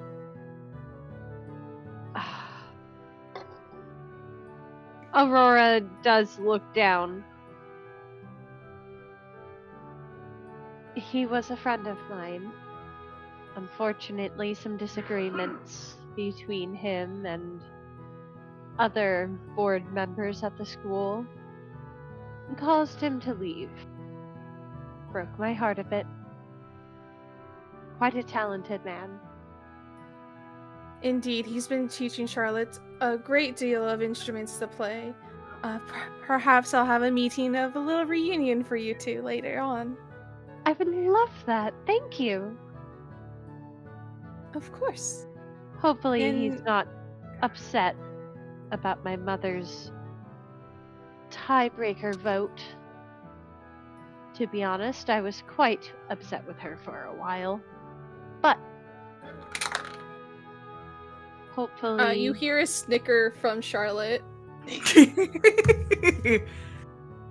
Oh? Charlotte, is there something you'd like to say? And she quickly kind of like goes to take a sip of tea and she's, no, not at all.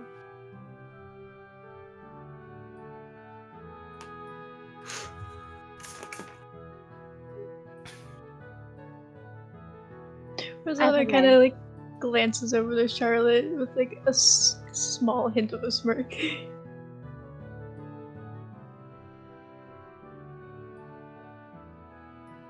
Aurora's looking between them like, what are you two up to? That is the look she's giving them, smiling as she sips her own cup of tea. She simply has a very practiced smile on her face. She'll reaching down to grab a cookie and bringing it up to her shoulder for Crocus.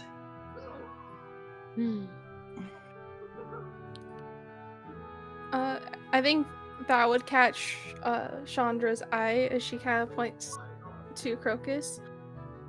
I have not seen many of them around here. Where on earth did you get him? This is Crocus. He appeared to me one morning. I had a dream about him, and suddenly I woke up and there he was in my bed. He's nothing like any dragons that we've seen around here. Granted, we don't get to see too many anymore, but the prince does have a lovely white one. Yes, he's a pseudo-dragon, so a lesser cousin. Though, I must say, as a fae, he is quite the mighty one. They are some of the strongest companions you can have. Indeed. But that's just me being a little biased, of course. It's hard not to be when they are this adorable.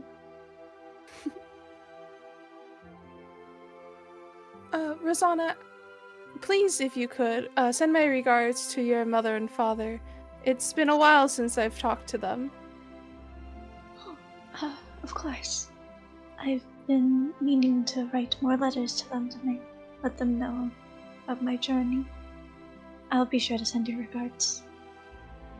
Thank you. It's been a while. They haven't gotten much out of their home lately, and I've missed our chats together.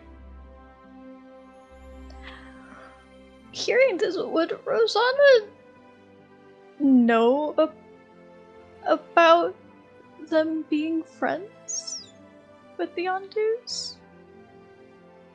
If you want to make a history check for me.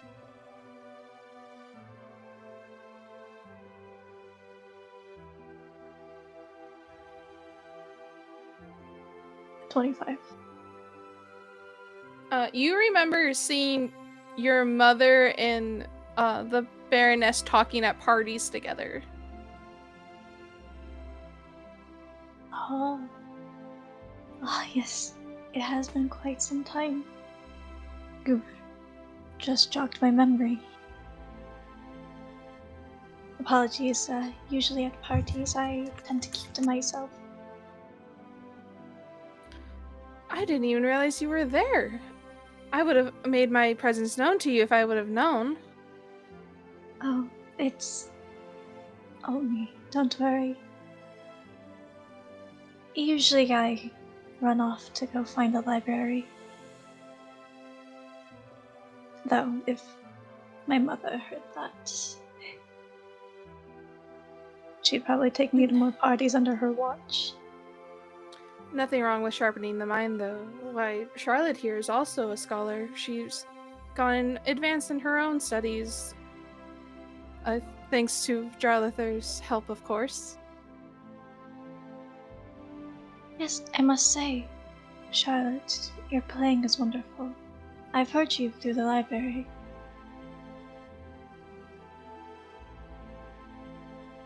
Charlotte would just kind of do a little nod to you. Thank you. It's been a long time practicing. I haven't performed much for people. You're You one of should the lucky believe- ones to have heard. I'm honored. You should believe in your talents some more. She really is quite a talented one. As she looks to Chandra. I would hope so. She is my daughter, of course. I would say at this time, Larkspur, you would be flying into the clearing leading up to the chateau on the back of Hootsufer. And assuming you guys are probably going to get a boar, he has a boar in his claw. Yep. Lark is. If not, what are you doing?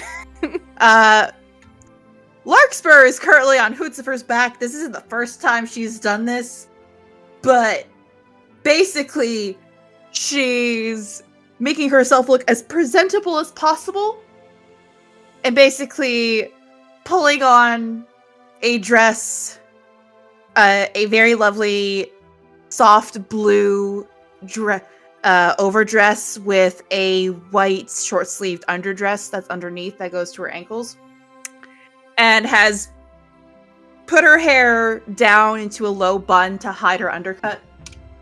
I don't know how well that would happen. I don't know. Brain being silly, because it's almost. I want to ask for like an acrobatics check, as you are doing this while riding the back of a Hootsufer. Like I said, she's done it before. Probably. Stop clawing my chair. Stop it, Phantom. Dude, I keep having to tell my cat that too. 15? Yeah, 15 I think would get, you'd be able to get pretty She doesn't look easily. great, but she's presentable at least. Mm-hmm. I would say Hootsufer is riding in as he like sort of stops, lands in front of the patio area, like on the grass part, just kind of like sitting over the boar, potentially pecking at it. Hey, no. That's for dinner.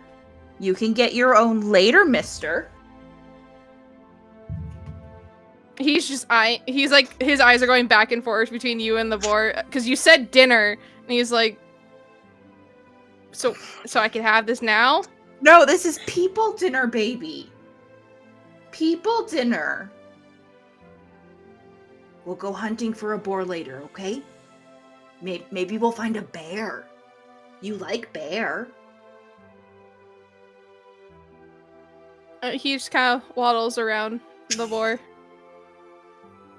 Okay. Can you bring this to the spot near the kitchen we saw? Good baby. And she's gonna give him like some head scritches. he sort of goes to grab it and begins to fly off, but he does do a show of flying like over the tea time group. As like Chandra's just looking up and just kind of does a light applaud, be like, "Oh, like how wonderful!" Lark's gonna walk up and give a slight curtsy. Terribly sorry for the late arrival.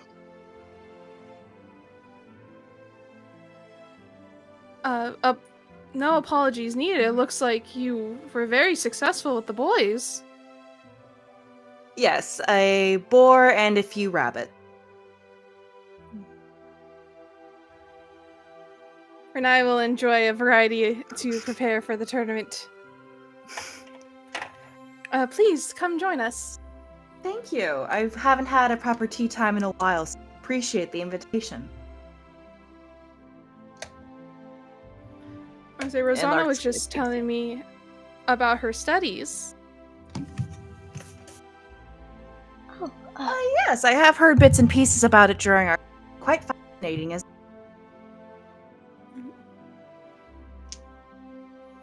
I wouldn't say it's that fascinating. It's a lot of reading. Anyone who is able to sit down for long periods of time reading textbooks should be proud of that. Thank you, Lexwer. Of course. My daughter quite hates doing that. She's always been the adventurous sort. Trying to get her to study is sometimes nightmare. Unfortunately, my mother was of the mind of school was very important, thus I didn't have the option to hate it. Oh, don't get me wrong. I have tried to drill that into her head, as has my own mother and her brother. You could go with the whole princes don't like uneducated women. You know, that might strike a chord with her. And she turns to Chandra and is like, "You see, my daughter Celeste, she may or may not have an infatuation with Prince Elrahim." With a prince? How is distinguished? Your Except daughter has here's- great taste. She has wonderful taste. However,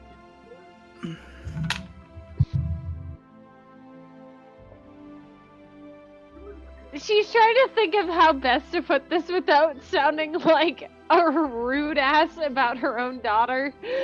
My daughter's a little delulu. Correct me if I'm wrong, though, Aurora. I believe one of the issues you have with that relationship is the fact that your daughter and Prince Eldrahim haven't had chances to have extensive conversations due to their very conflicting schedules, yes? Somewhat. They've never exchanged a word. She saw one painting and thought, "Oh my god, oh my goodness, it is a man upon a unicorn. I want it." And has not gotten it out of her head. A love at first sight is always so precious. Quite precious. However, it seems to be worrying her brother immensely. I told And him how old's not your worry. son? Not too much older than her. Older by about 100 years. Does he have any prospects? You know, how very interesting. So worried about his sister and not even worried about his own prospect. That little rascal. Diverting my attention. He's good. Are you just realizing this now? To be fair, while I'm dealing with another son of sorts, trying to make sure he doesn't get into trouble with his explosive attitude, some things do happen to slip my mind. Oh goodness, it's making me sound like a terrible mother. You're not a terrible mother. speaking as the eldest child of 3, a lot of times the ones that need the most attention receive it. And there's nothing wrong with that. For example, my youngest brother, he's the baby right now. He's literally an infant. So of course he's going to need more attention than I or my Mark. You know, Servine has been pretty independent most of his life. A lot like his father.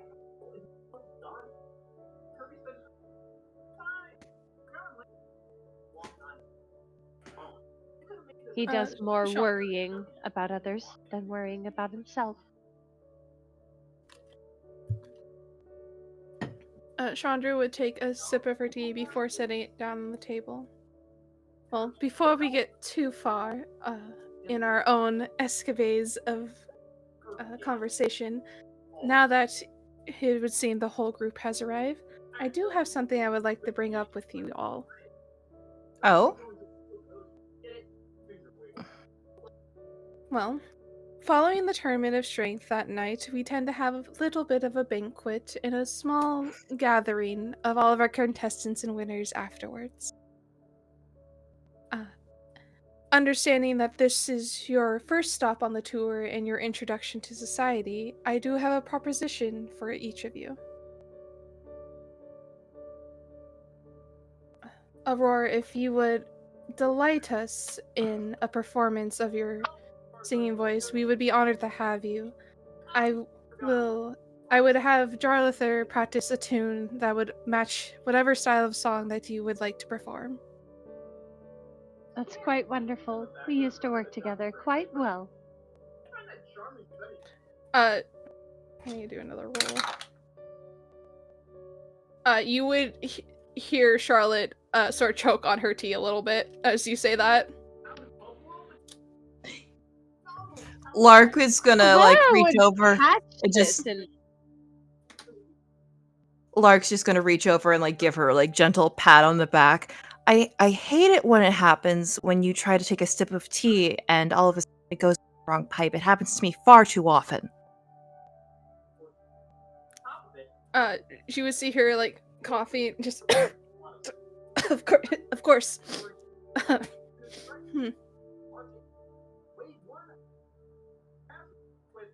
Before Chandra just kind of brushes that to the side. I'll make the arrangements that you two could practice beforehand, of course, to work out any kinks that might have arisen since the last time you've worked together. From my understanding, it's been a while. But of course. As for you two, this invitation would also be extended to Her Majesty.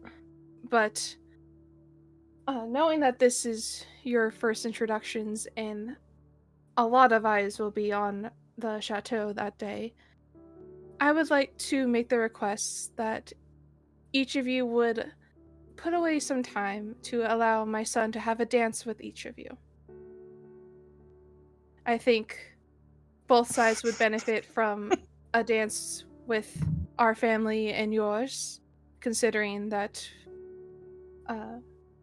it would show greater bonds between us.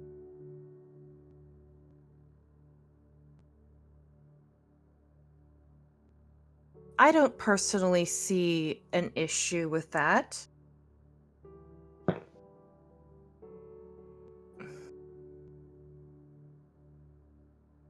Rosanna probably would have been taking a sip of her tea and she almost chokes as well. For a moment, holds her composure just enough for putting it down. Well,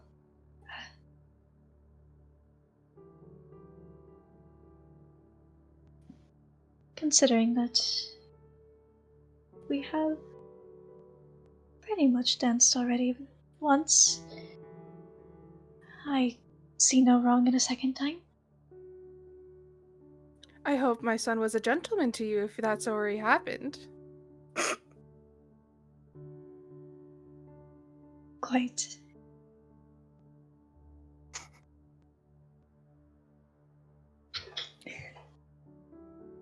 Well, I'm splendid to hear that you would each take my son up on that dance. If there is anything... I hope it wouldn't be wrong to impose, though, and only if it's all. Would that invitation also extend to your daughter as well, though, for us to join her in dancing? Only if she's up If for you it, of would- course. I would have no problem with that at all. Charlotte, dear, would you mind dancing with any of them if they were to ask? Charlotte just kind of like turns to look at you before doing a sort of a nod to each of you.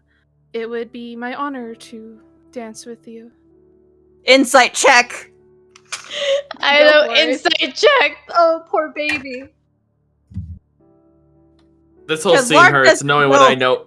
Because this scene hurts me so much knowing what I know is Maddie. Yeah, No, Lark don't know it- shit right now. Rosanna Everything. also doesn't know, but 17. oh my god, is it being laid down heavy? Oh, it's a 22. 14. It's through gritted teeth. Mm. I say both of you would get that. Oh. We'll see how the night fares. If you would like to pass that along to the young men that are with you as well, that would be very nice. But if there's also anything you would like to ask for in return, we can help with that, as this is more of a social agreement to help with the stories that have recently been coming out.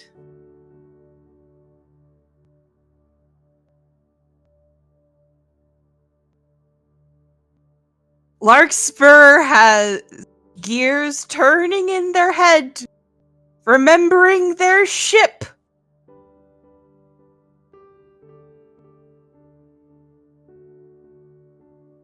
But is trying to figure out how they can help without giving too much away. Because also, I am on a completely different wavelength compared to falling. shush. Let me enjoy my shipping. I will bear that in mind. Nothing comes to mind quite yet, but if something does, I will be sure to give you notice.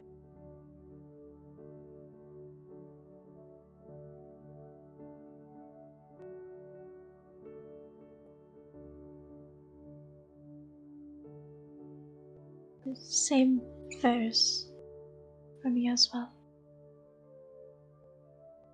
Thank you for the proposal.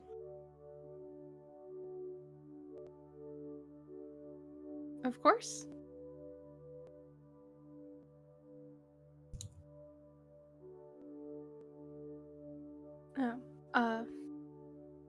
If you don't mind, I need to go touch up real fast. I'll be right back.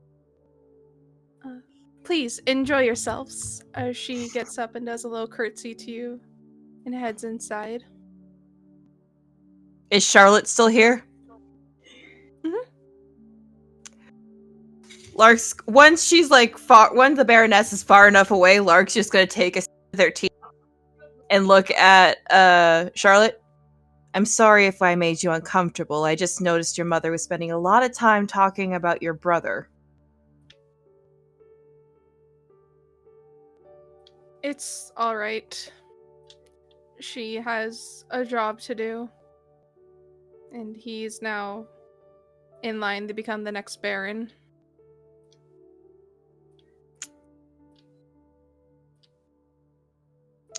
Still, I apologize. That wasn't right of me to put you on the spot like that, especially with how she was acting.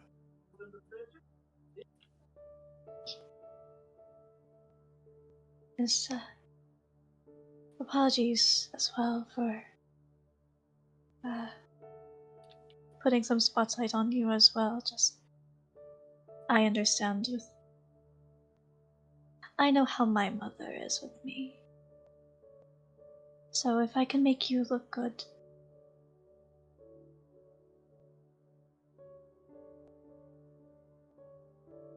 It wasn't a lie, though. You play splendidly. Thank you. I wasn't lying about wanting to dance with you, sir. Typically, I prefer females, so. I mean, there's men. Men are okay, but women.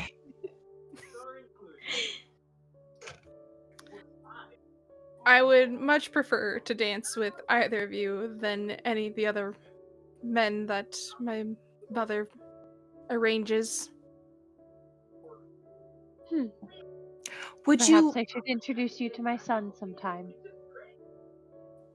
I was gonna say I could run interference for you, like after. I don't know many of these people, and I could honestly use someone who knows the social circuit to guide me through this. That's a wonderful idea as well. Say, my dear, she turns to look at Charlotte. I'm so sorry, what's that guy's name again? Chadwick? The Jonathan? Jarlather. Jarlather! Jonathan! Jonathan! And that was the guy who worked with her? At one Yeah, point? that's her instructor. That's the instructor, yeah. Does Jonathan have a problem with me?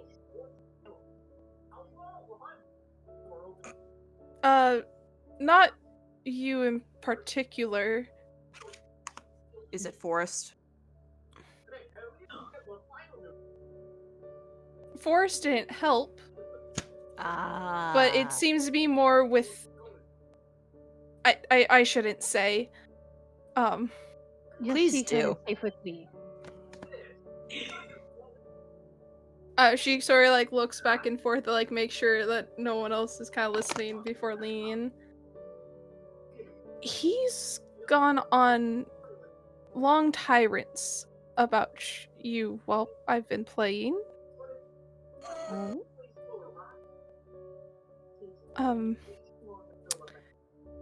I don't think he's going to be the most enthusiastic to play with you. Would he disrupt the What performance? kind of tirade? I don't think he would disrupt the performance, as that would also look bad on his reputation.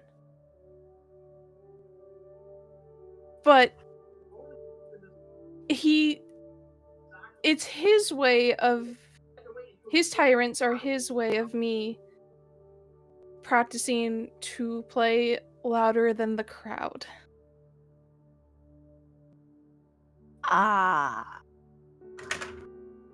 Or at least that's his words. I think my mom went through something similar with my grandfather when she was learning how to play.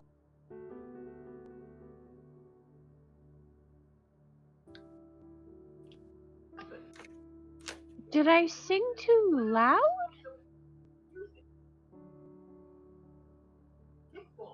No, I don't think that's the problem. He said something about disciplining students, and there's sounds of favoritism. Bah, favoritism.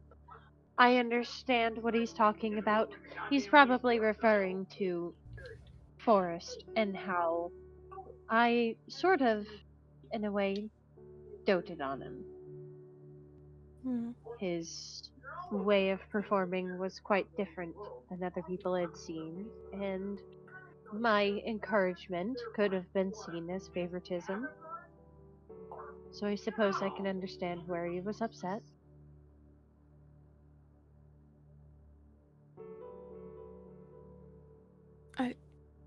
That's as far as I truthfully know. I try to tune him out when he gets in those moods. Perhaps that is for the best. There's someone in Queen Lidizel's company, who will often go on tirades about taxes. And a lot of us have learned just to tune him out, so I understand completely. Except when he sees that we've tuned him out, then he resorts to not so nice methods. When he was first teaching Princess Istara how to do magic, he took one of her books and he broke the spine and told her to use mending to fix it.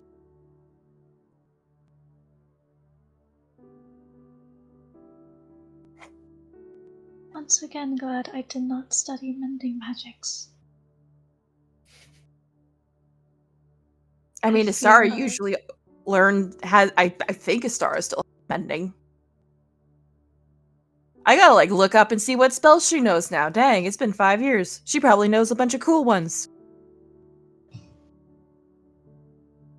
She still can't talk to animals though. Except Endora.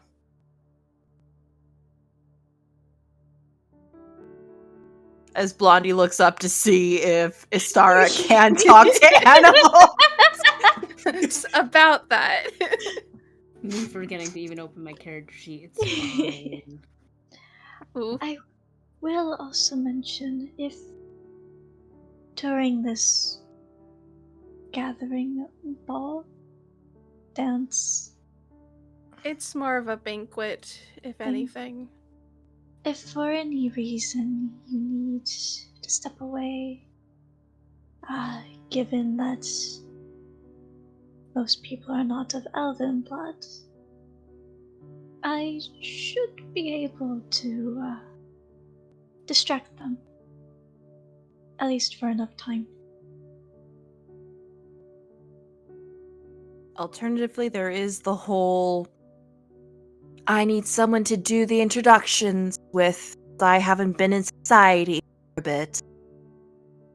Been the Confederacy too long, blah, blah, blah, blah, blah. Especially if anyone's giving you unwanted attention, because that is something I will not stand for anybody. I'll, actually, does she have this? I'll let you know if I need any of that kind of help. But also, in return, if you need that help from me, I know enough little hiding spots within the estate that we can go to. That sounds I good. say you would begin to hear Chandra be walking back as she's talking to a servant. Make sure that they take care of the boar. I believe the boys are also bringing back rabbits soon. Make sure that Renaya gets everything that she needs to prepare a lovely meal for everyone. Larkspur, seeing them come back, suddenly switches moods entirely. And then, out of nowhere, we found Hootzifer. Now, Hootzifer at this point, we found him. He was just a little baby. But I thought he was a full-grown owl that just lost all his feathers. Because he was the size of a full-grown owl. But no, he just cracked out of the egg and was abandoned by his mother. But I didn't know that at that point until I brought him home, and after much identification figured out that he was a baby giant owl, which is a conundrum in and of itself. It is quite the discovery. I must I say, know. though, you will need to show me where you found him. I am quite fascinated to know if there are more of his kind. Of course. I have not been able to find more. They are not... Well, I can't say that... I can't use the excuse they're nocturnal since I am technically nocturnal. But I have not been able to find his family. I can't tell if it's because they migrated to an area because of all the foot traffic that was happening around the palace or not. But yes, it's been fascinating.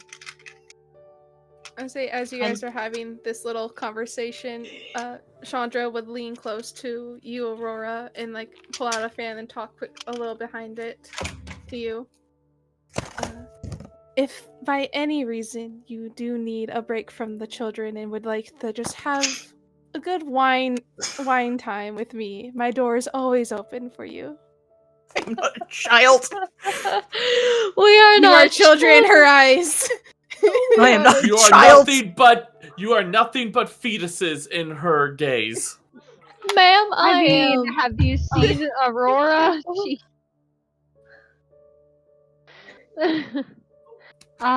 Aurora just looks at Chandra and gives her a very warm smile. Why, thank you. I quite appreciate that. However, I do quite love these little ones. Perhaps when they are all asleep, we can meet up for a glass of wine. That would be lovely. And then I think you guys would kind of go back to that, like, kind of cover talk, as she's done with talking any of her business with you guys. I would say we're gonna cut over to the princess, because she's here now for a quick little recap. Hi. I have no context to anything. I saw all the messages and I'm like, what is happening?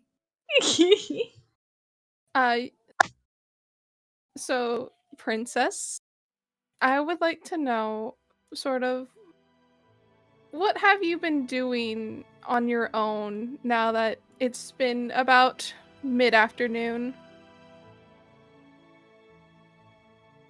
Oh boy. Asara went out to the edge of the estate just to be alone at that point. And so she's probably been reading a couple books that fit in her bag. And whatnot. I have no clue what's been happening, so I'm just like, alright, cool, we're just having a grand old time. Probably reading some books, doing some of the more intensive training that she would do down in Nymphaeaceae, away from the main estate, that just so no one else is in like danger or anything. Attempt or like do what she knows in regards to like melee, like hand to hand, beat up a tree. But no, like she'd probably just like hang out there until probably sundown, because drow, she does have superior dark vision. So as long as no one comes out and gets her or finds her hanging out in the estate and like snooping around out there, because she did take silence out there too. So like she could ride around the edge of the estate. Because is this the same estate that Lord Phelan lived at, or is Lord Phelan, did Lord Phelan reside at a different estate? This would have been his estate. Okay, so since Phelan's like an uncle to my mom, I've probably been here before. If I just skirt the edges of the estate, try to see if there's anything different, or like if the Andus have done anything. I don't think you found anything different.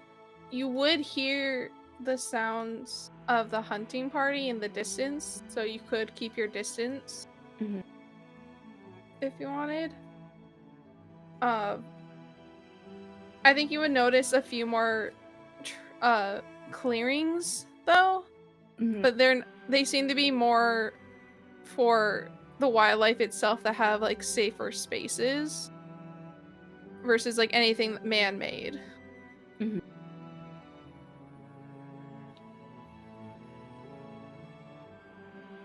So she's just out there processing information from like the ritual and like tiny hut party and the conversations with Lark and the hints dropped by Aurora. She's just trying to get clarity in a good headspace, knowing that this is the first stop, that there's probably more to come, especially with the letter that she received from Enric. And she'll stay on until like sundown-ish, and then Mhm. attempt to make her way back. She's out of her disguised self because it was only good for that first hour to get out. So she'll probably try to get into like back kitchens and back doors and stuff, servant hallways. If you're trying to do it stealthy, can I get a stealth check? Absolutely. Let me grab dice. Don't be suspicious. Don't be suspicious. Let's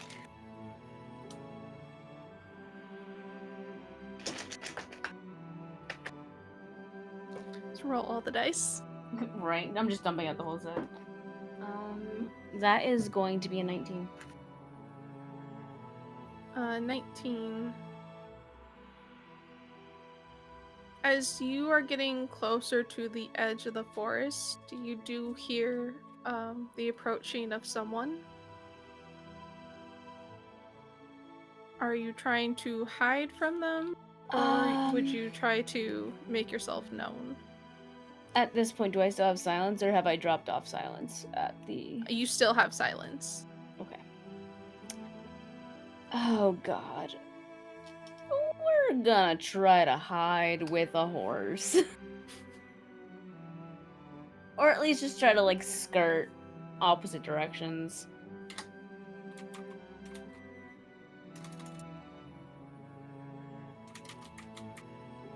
Full hood up, skirt opposite directions. Okay.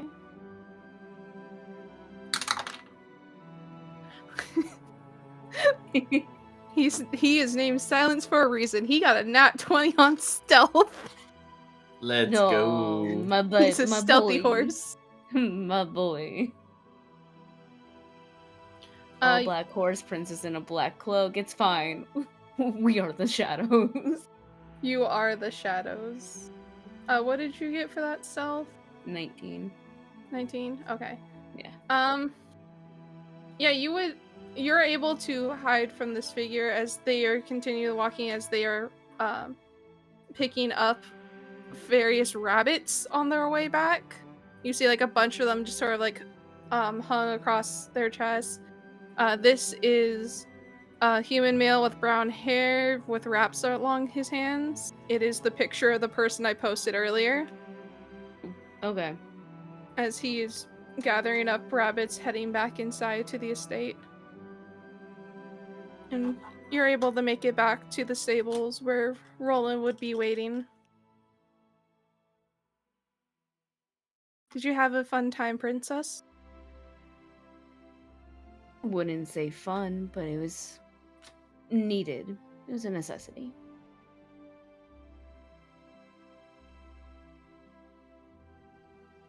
I'm glad to hear that you were at least able to do what was needed.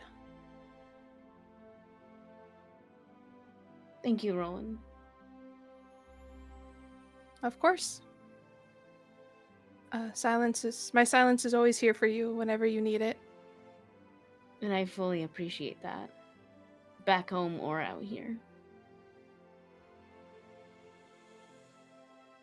It did seem like your friends were worried about you when they came by earlier. They came by? Larkspur was mainly here to check on Hootzifer and his arrangements. Oh. That makes sense. I basically told them I was resting, so I didn't expect them to look for me. But that makes sense if Lark was looking for Hoots.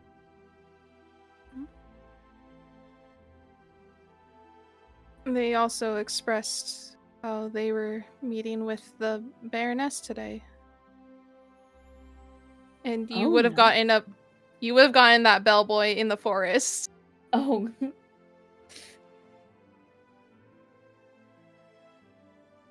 Right. Must have lost track of time. Didn't sound like they had much to say, at least when we were coming back.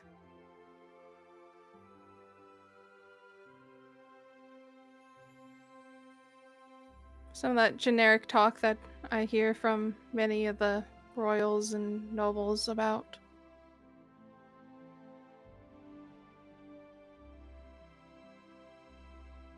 Nothing too alarming, nothing too out of the ordinary. Not from the Baroness.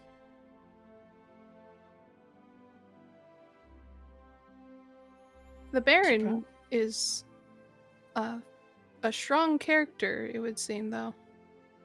Oh, really?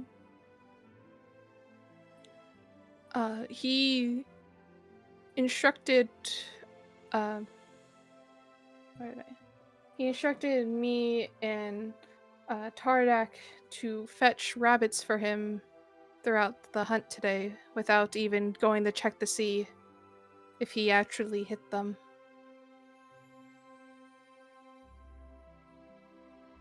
I heard the hunting party, and then I just saw someone on my way back collecting rabbits. That must have been Tardak. New faces, I guess. Fill me in, Roland. Who are they? From what I know, he arrived here with the Baron and Baroness last night when they came back from their tournament. Oh, is he the new staff from the tournament, or? I would believe so. From what I heard and my understanding, he is being tasked with becoming the new groundskeeper. Interesting.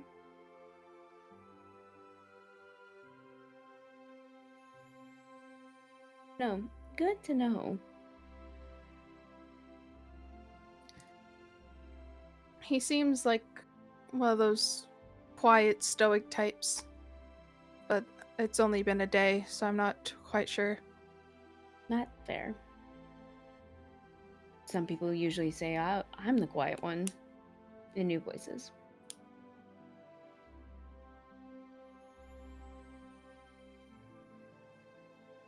Is there anything that I can do for you right now, Princess? Other than friends, did anyone say anything about me? Not that I know of. The Baron did mention that he's grateful to have you all stopping here on the tour.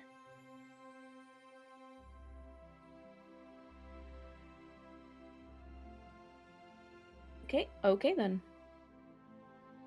I should probably go get cleaned up and at least pretend like I've been in my room all day, or at least offer an apology to some people. I think that'd be a good idea too. Thank you, Roland. Of course, Princess. Have a good night. He goes to take good night. And he goes and takes Silence in. Seeing that Dusty's still not here, I think that might just be a scene that we have to play out another time. Whatever works. I'm totally fine with whatever you decide to do, because I'm vibing. I got ideas of what to do after, but if you want to wait, that's totally fine with me too. I would say right now we could do sort of what everyone's doing after their day events. If any people are meeting up and talking, like I said, we could figure out the hunt bits later. Yeah. So I DM'd you what I was doing.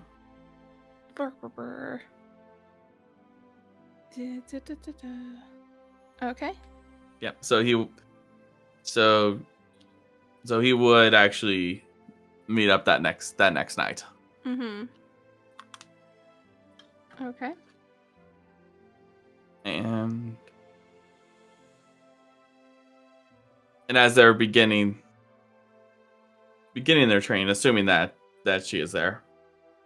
Mm-hmm. She would be there. Yeah.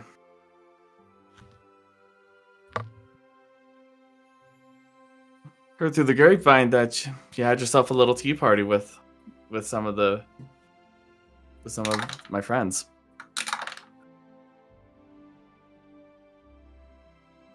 Not much of a party, but there was plenty of tea. That's usually the case with those sort of things. And how was a hunt with my father? Not exactly what I expected, to be honest. I never really cared for the idea of hunting with magic. In that regard. Whatever strength you have, we try to exploit it in one way or another. A valid point, so I'm not one to judge.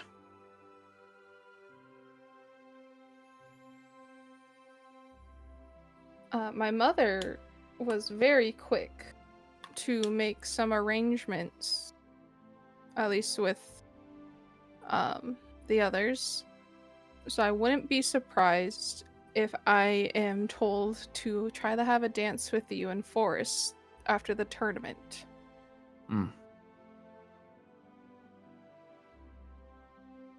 Which you are more than welcome to decline.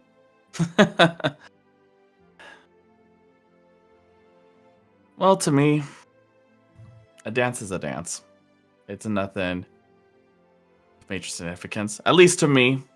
I don't know. Maybe it's because this is coming from someone who is not of nobility, but...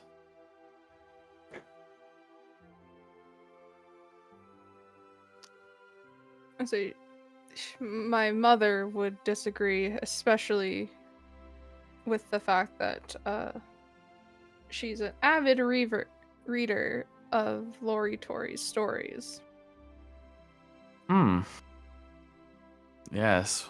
I've never read that until now. Is it always filled with gossip like that? Considering that the latest issue is the first one of a scandal that's on the rise, yes. It only gets worse from here. Oh, joy. Maybe I'll just continue on being seen and not heard. But That'd be nice. It would be at this time you guys would hear some rustling.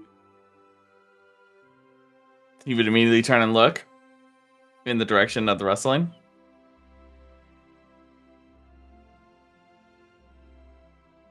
Charlotte, you immediately, she's poofed away.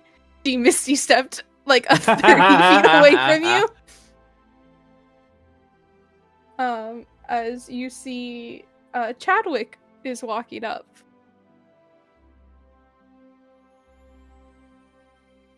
Well, you're certainly up late.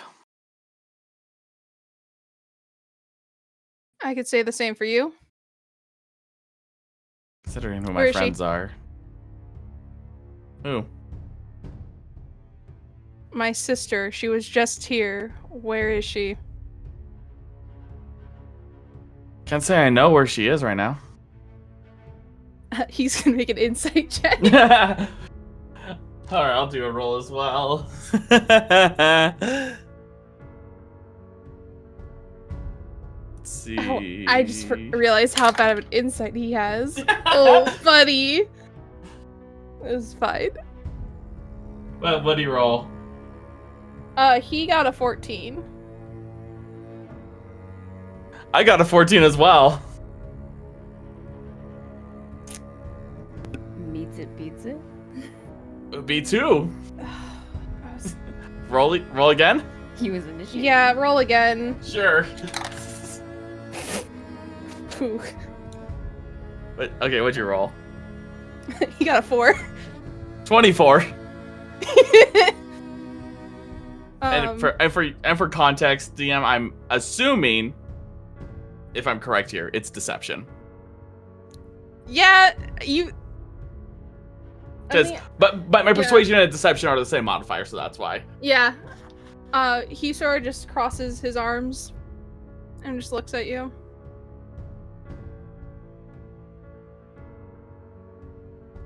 Why were you out here with her last night?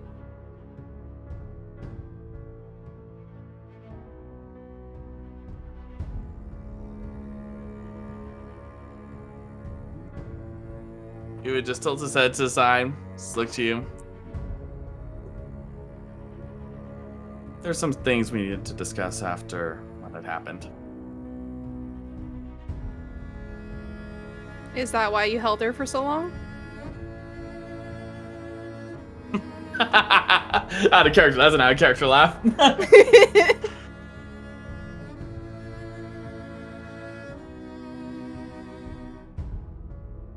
In my defense, I noticed that she had taken a tumble, and that's why I assisted her.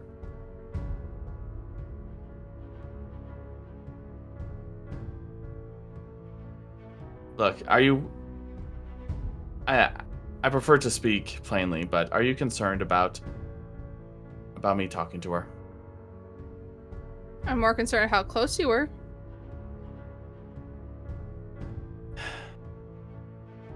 Out here alone.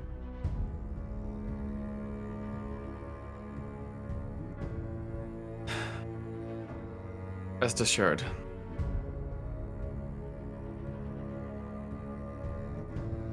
I don't have any intentions that are of that nature.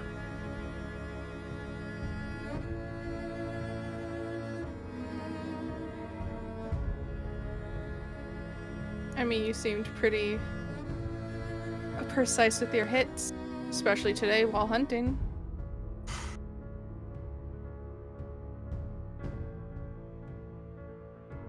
I am a huntsman. I have to be precise.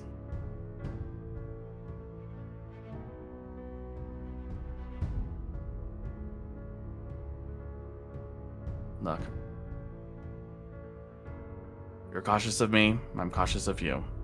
We can either continue this, or we could speak a bit more plainly to each other.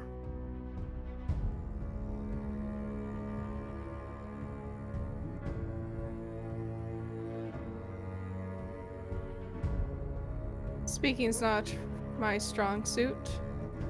I'd prefer Good, to... neither is mine. Then this makes things a lot easier. As he kind of gets closer to you, and he's gonna go for a strike. Okay.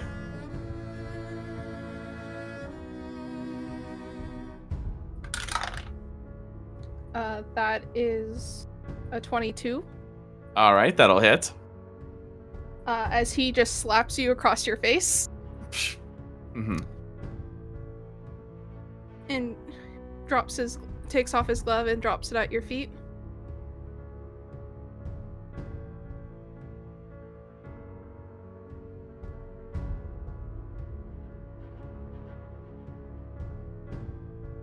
And what is the nature of this challenge?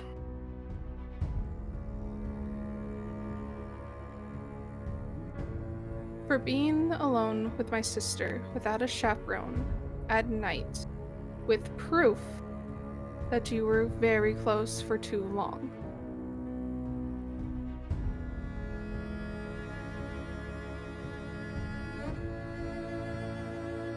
You don't have to settle this here. I am more than willing to settle this in the boxing ring tomorrow.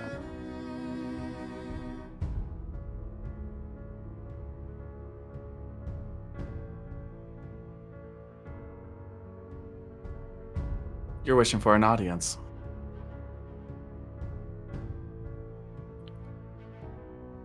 Might as well make a show and potentially get a leg up.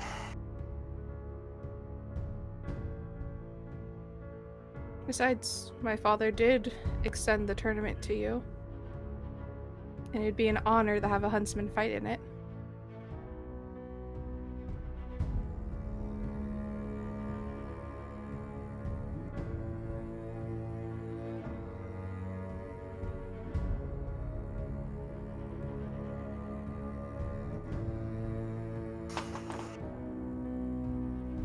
Looks down at the glove. So if I recall correctly, per tradition, one who challenges someone to a duel, the one who accepts, decides on the rules. Is that still the tradition we hold? Whatever competition or duel you wish to partake, that's fine. It is a tournament of strengths. You can play to yours.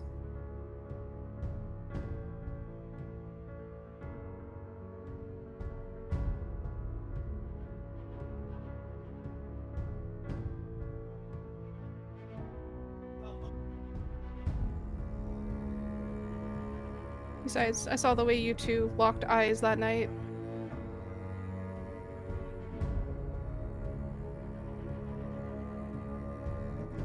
With all due respect, you are surely mistaken.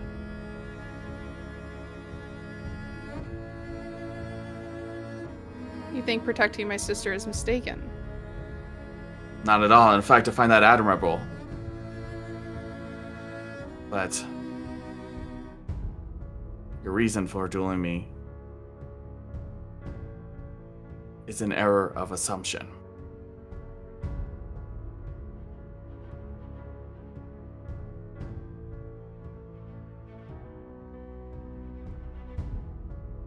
I'd much rather accept a duel that would be the clarity of both parties. And not make one, no matter who it is, seem like a fool or a misunderstanding.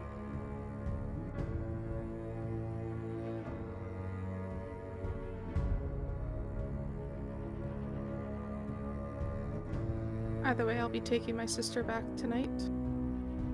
And you can think on this. As he kind of walks past you and to where the chess pieces are, and he grabs Charlotte's wrists and pulls her out from behind. As he begins to walk her past, as they're walking past you, you can hear him say, "You're lucky it was me that saw you, no one else."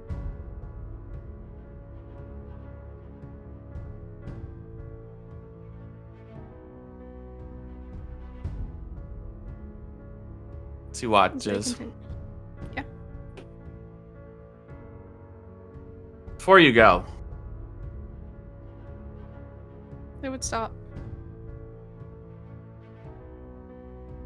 at the very least,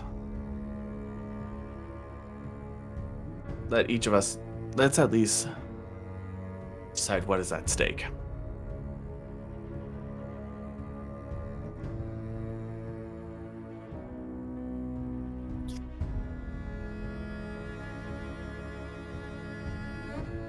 If you are to win, then I will not be reporting this to our parents.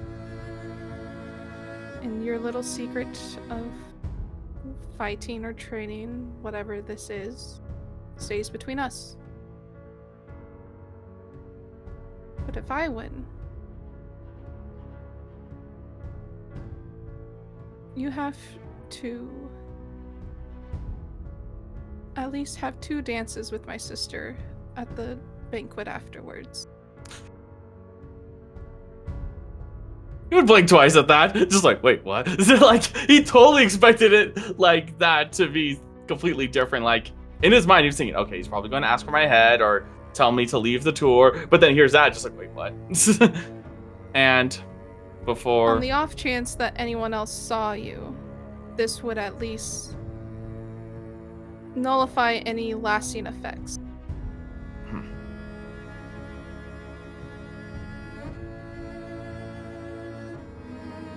And since you are adding on to that, I would like to add something if I win. Of course.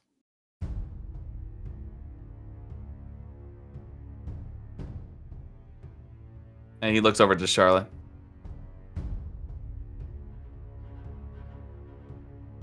That you apologize to her, whether it is public or private, your decision. I'm not going to ask anything else. You'd see a small smile kind of go across Charlotte's face as she looks at her brother. So, sort of trying to get his hand off her wrist. And He pauses before reaching down to the glove.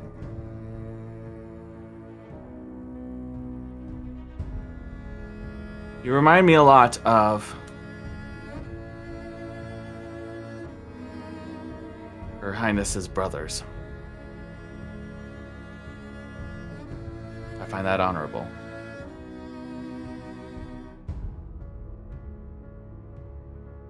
So I will accept, and I will have someone privately send you my terms for the duel. Very well. And I'm only doing what our brother would have done before turning and walking. And Charlotte kind of like looks back at you like, what are you doing?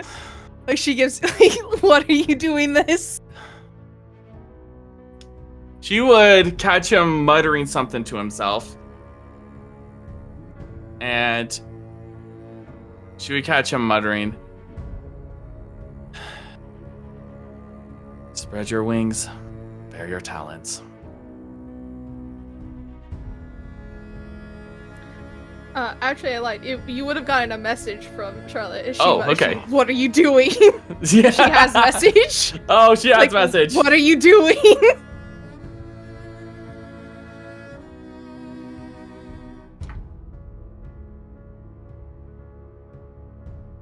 Was that she gets that, she would get the reply, like, he would say,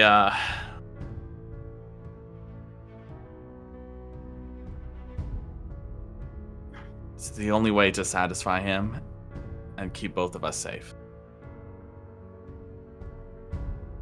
And then he faintly would mutter that motto: "Spread your wings, bare your talons." Mm-hmm.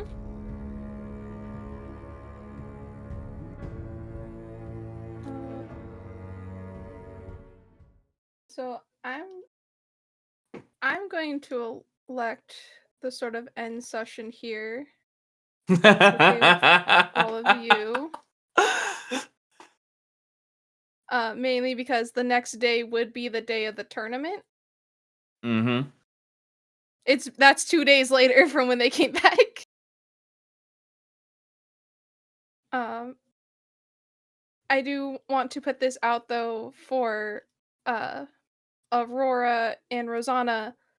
Last session you guys did get inspiration to boost any rumors or denounce rumors. Ooh. If you like. If you guys would like to use those now. Oh. Yeah. Hearing that favoritism shit, you know, she's going to try and justify it. Mm-hmm. Explaining that his form of art is a new form, one not very widely known / accepted, and is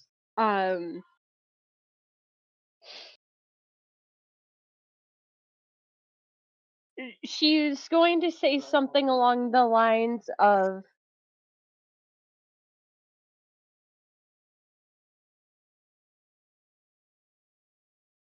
"The northern lights shall shine brightly for the forest." Oh. Love that.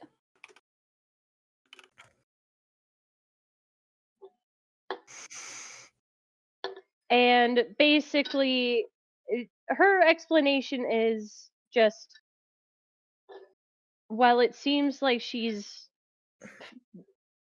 favoring Forrest, she's more so trying to encourage others to see that his form of art is not something that people should think is taboo or should be, you know, looked down upon. It should be accepted like every other form of art.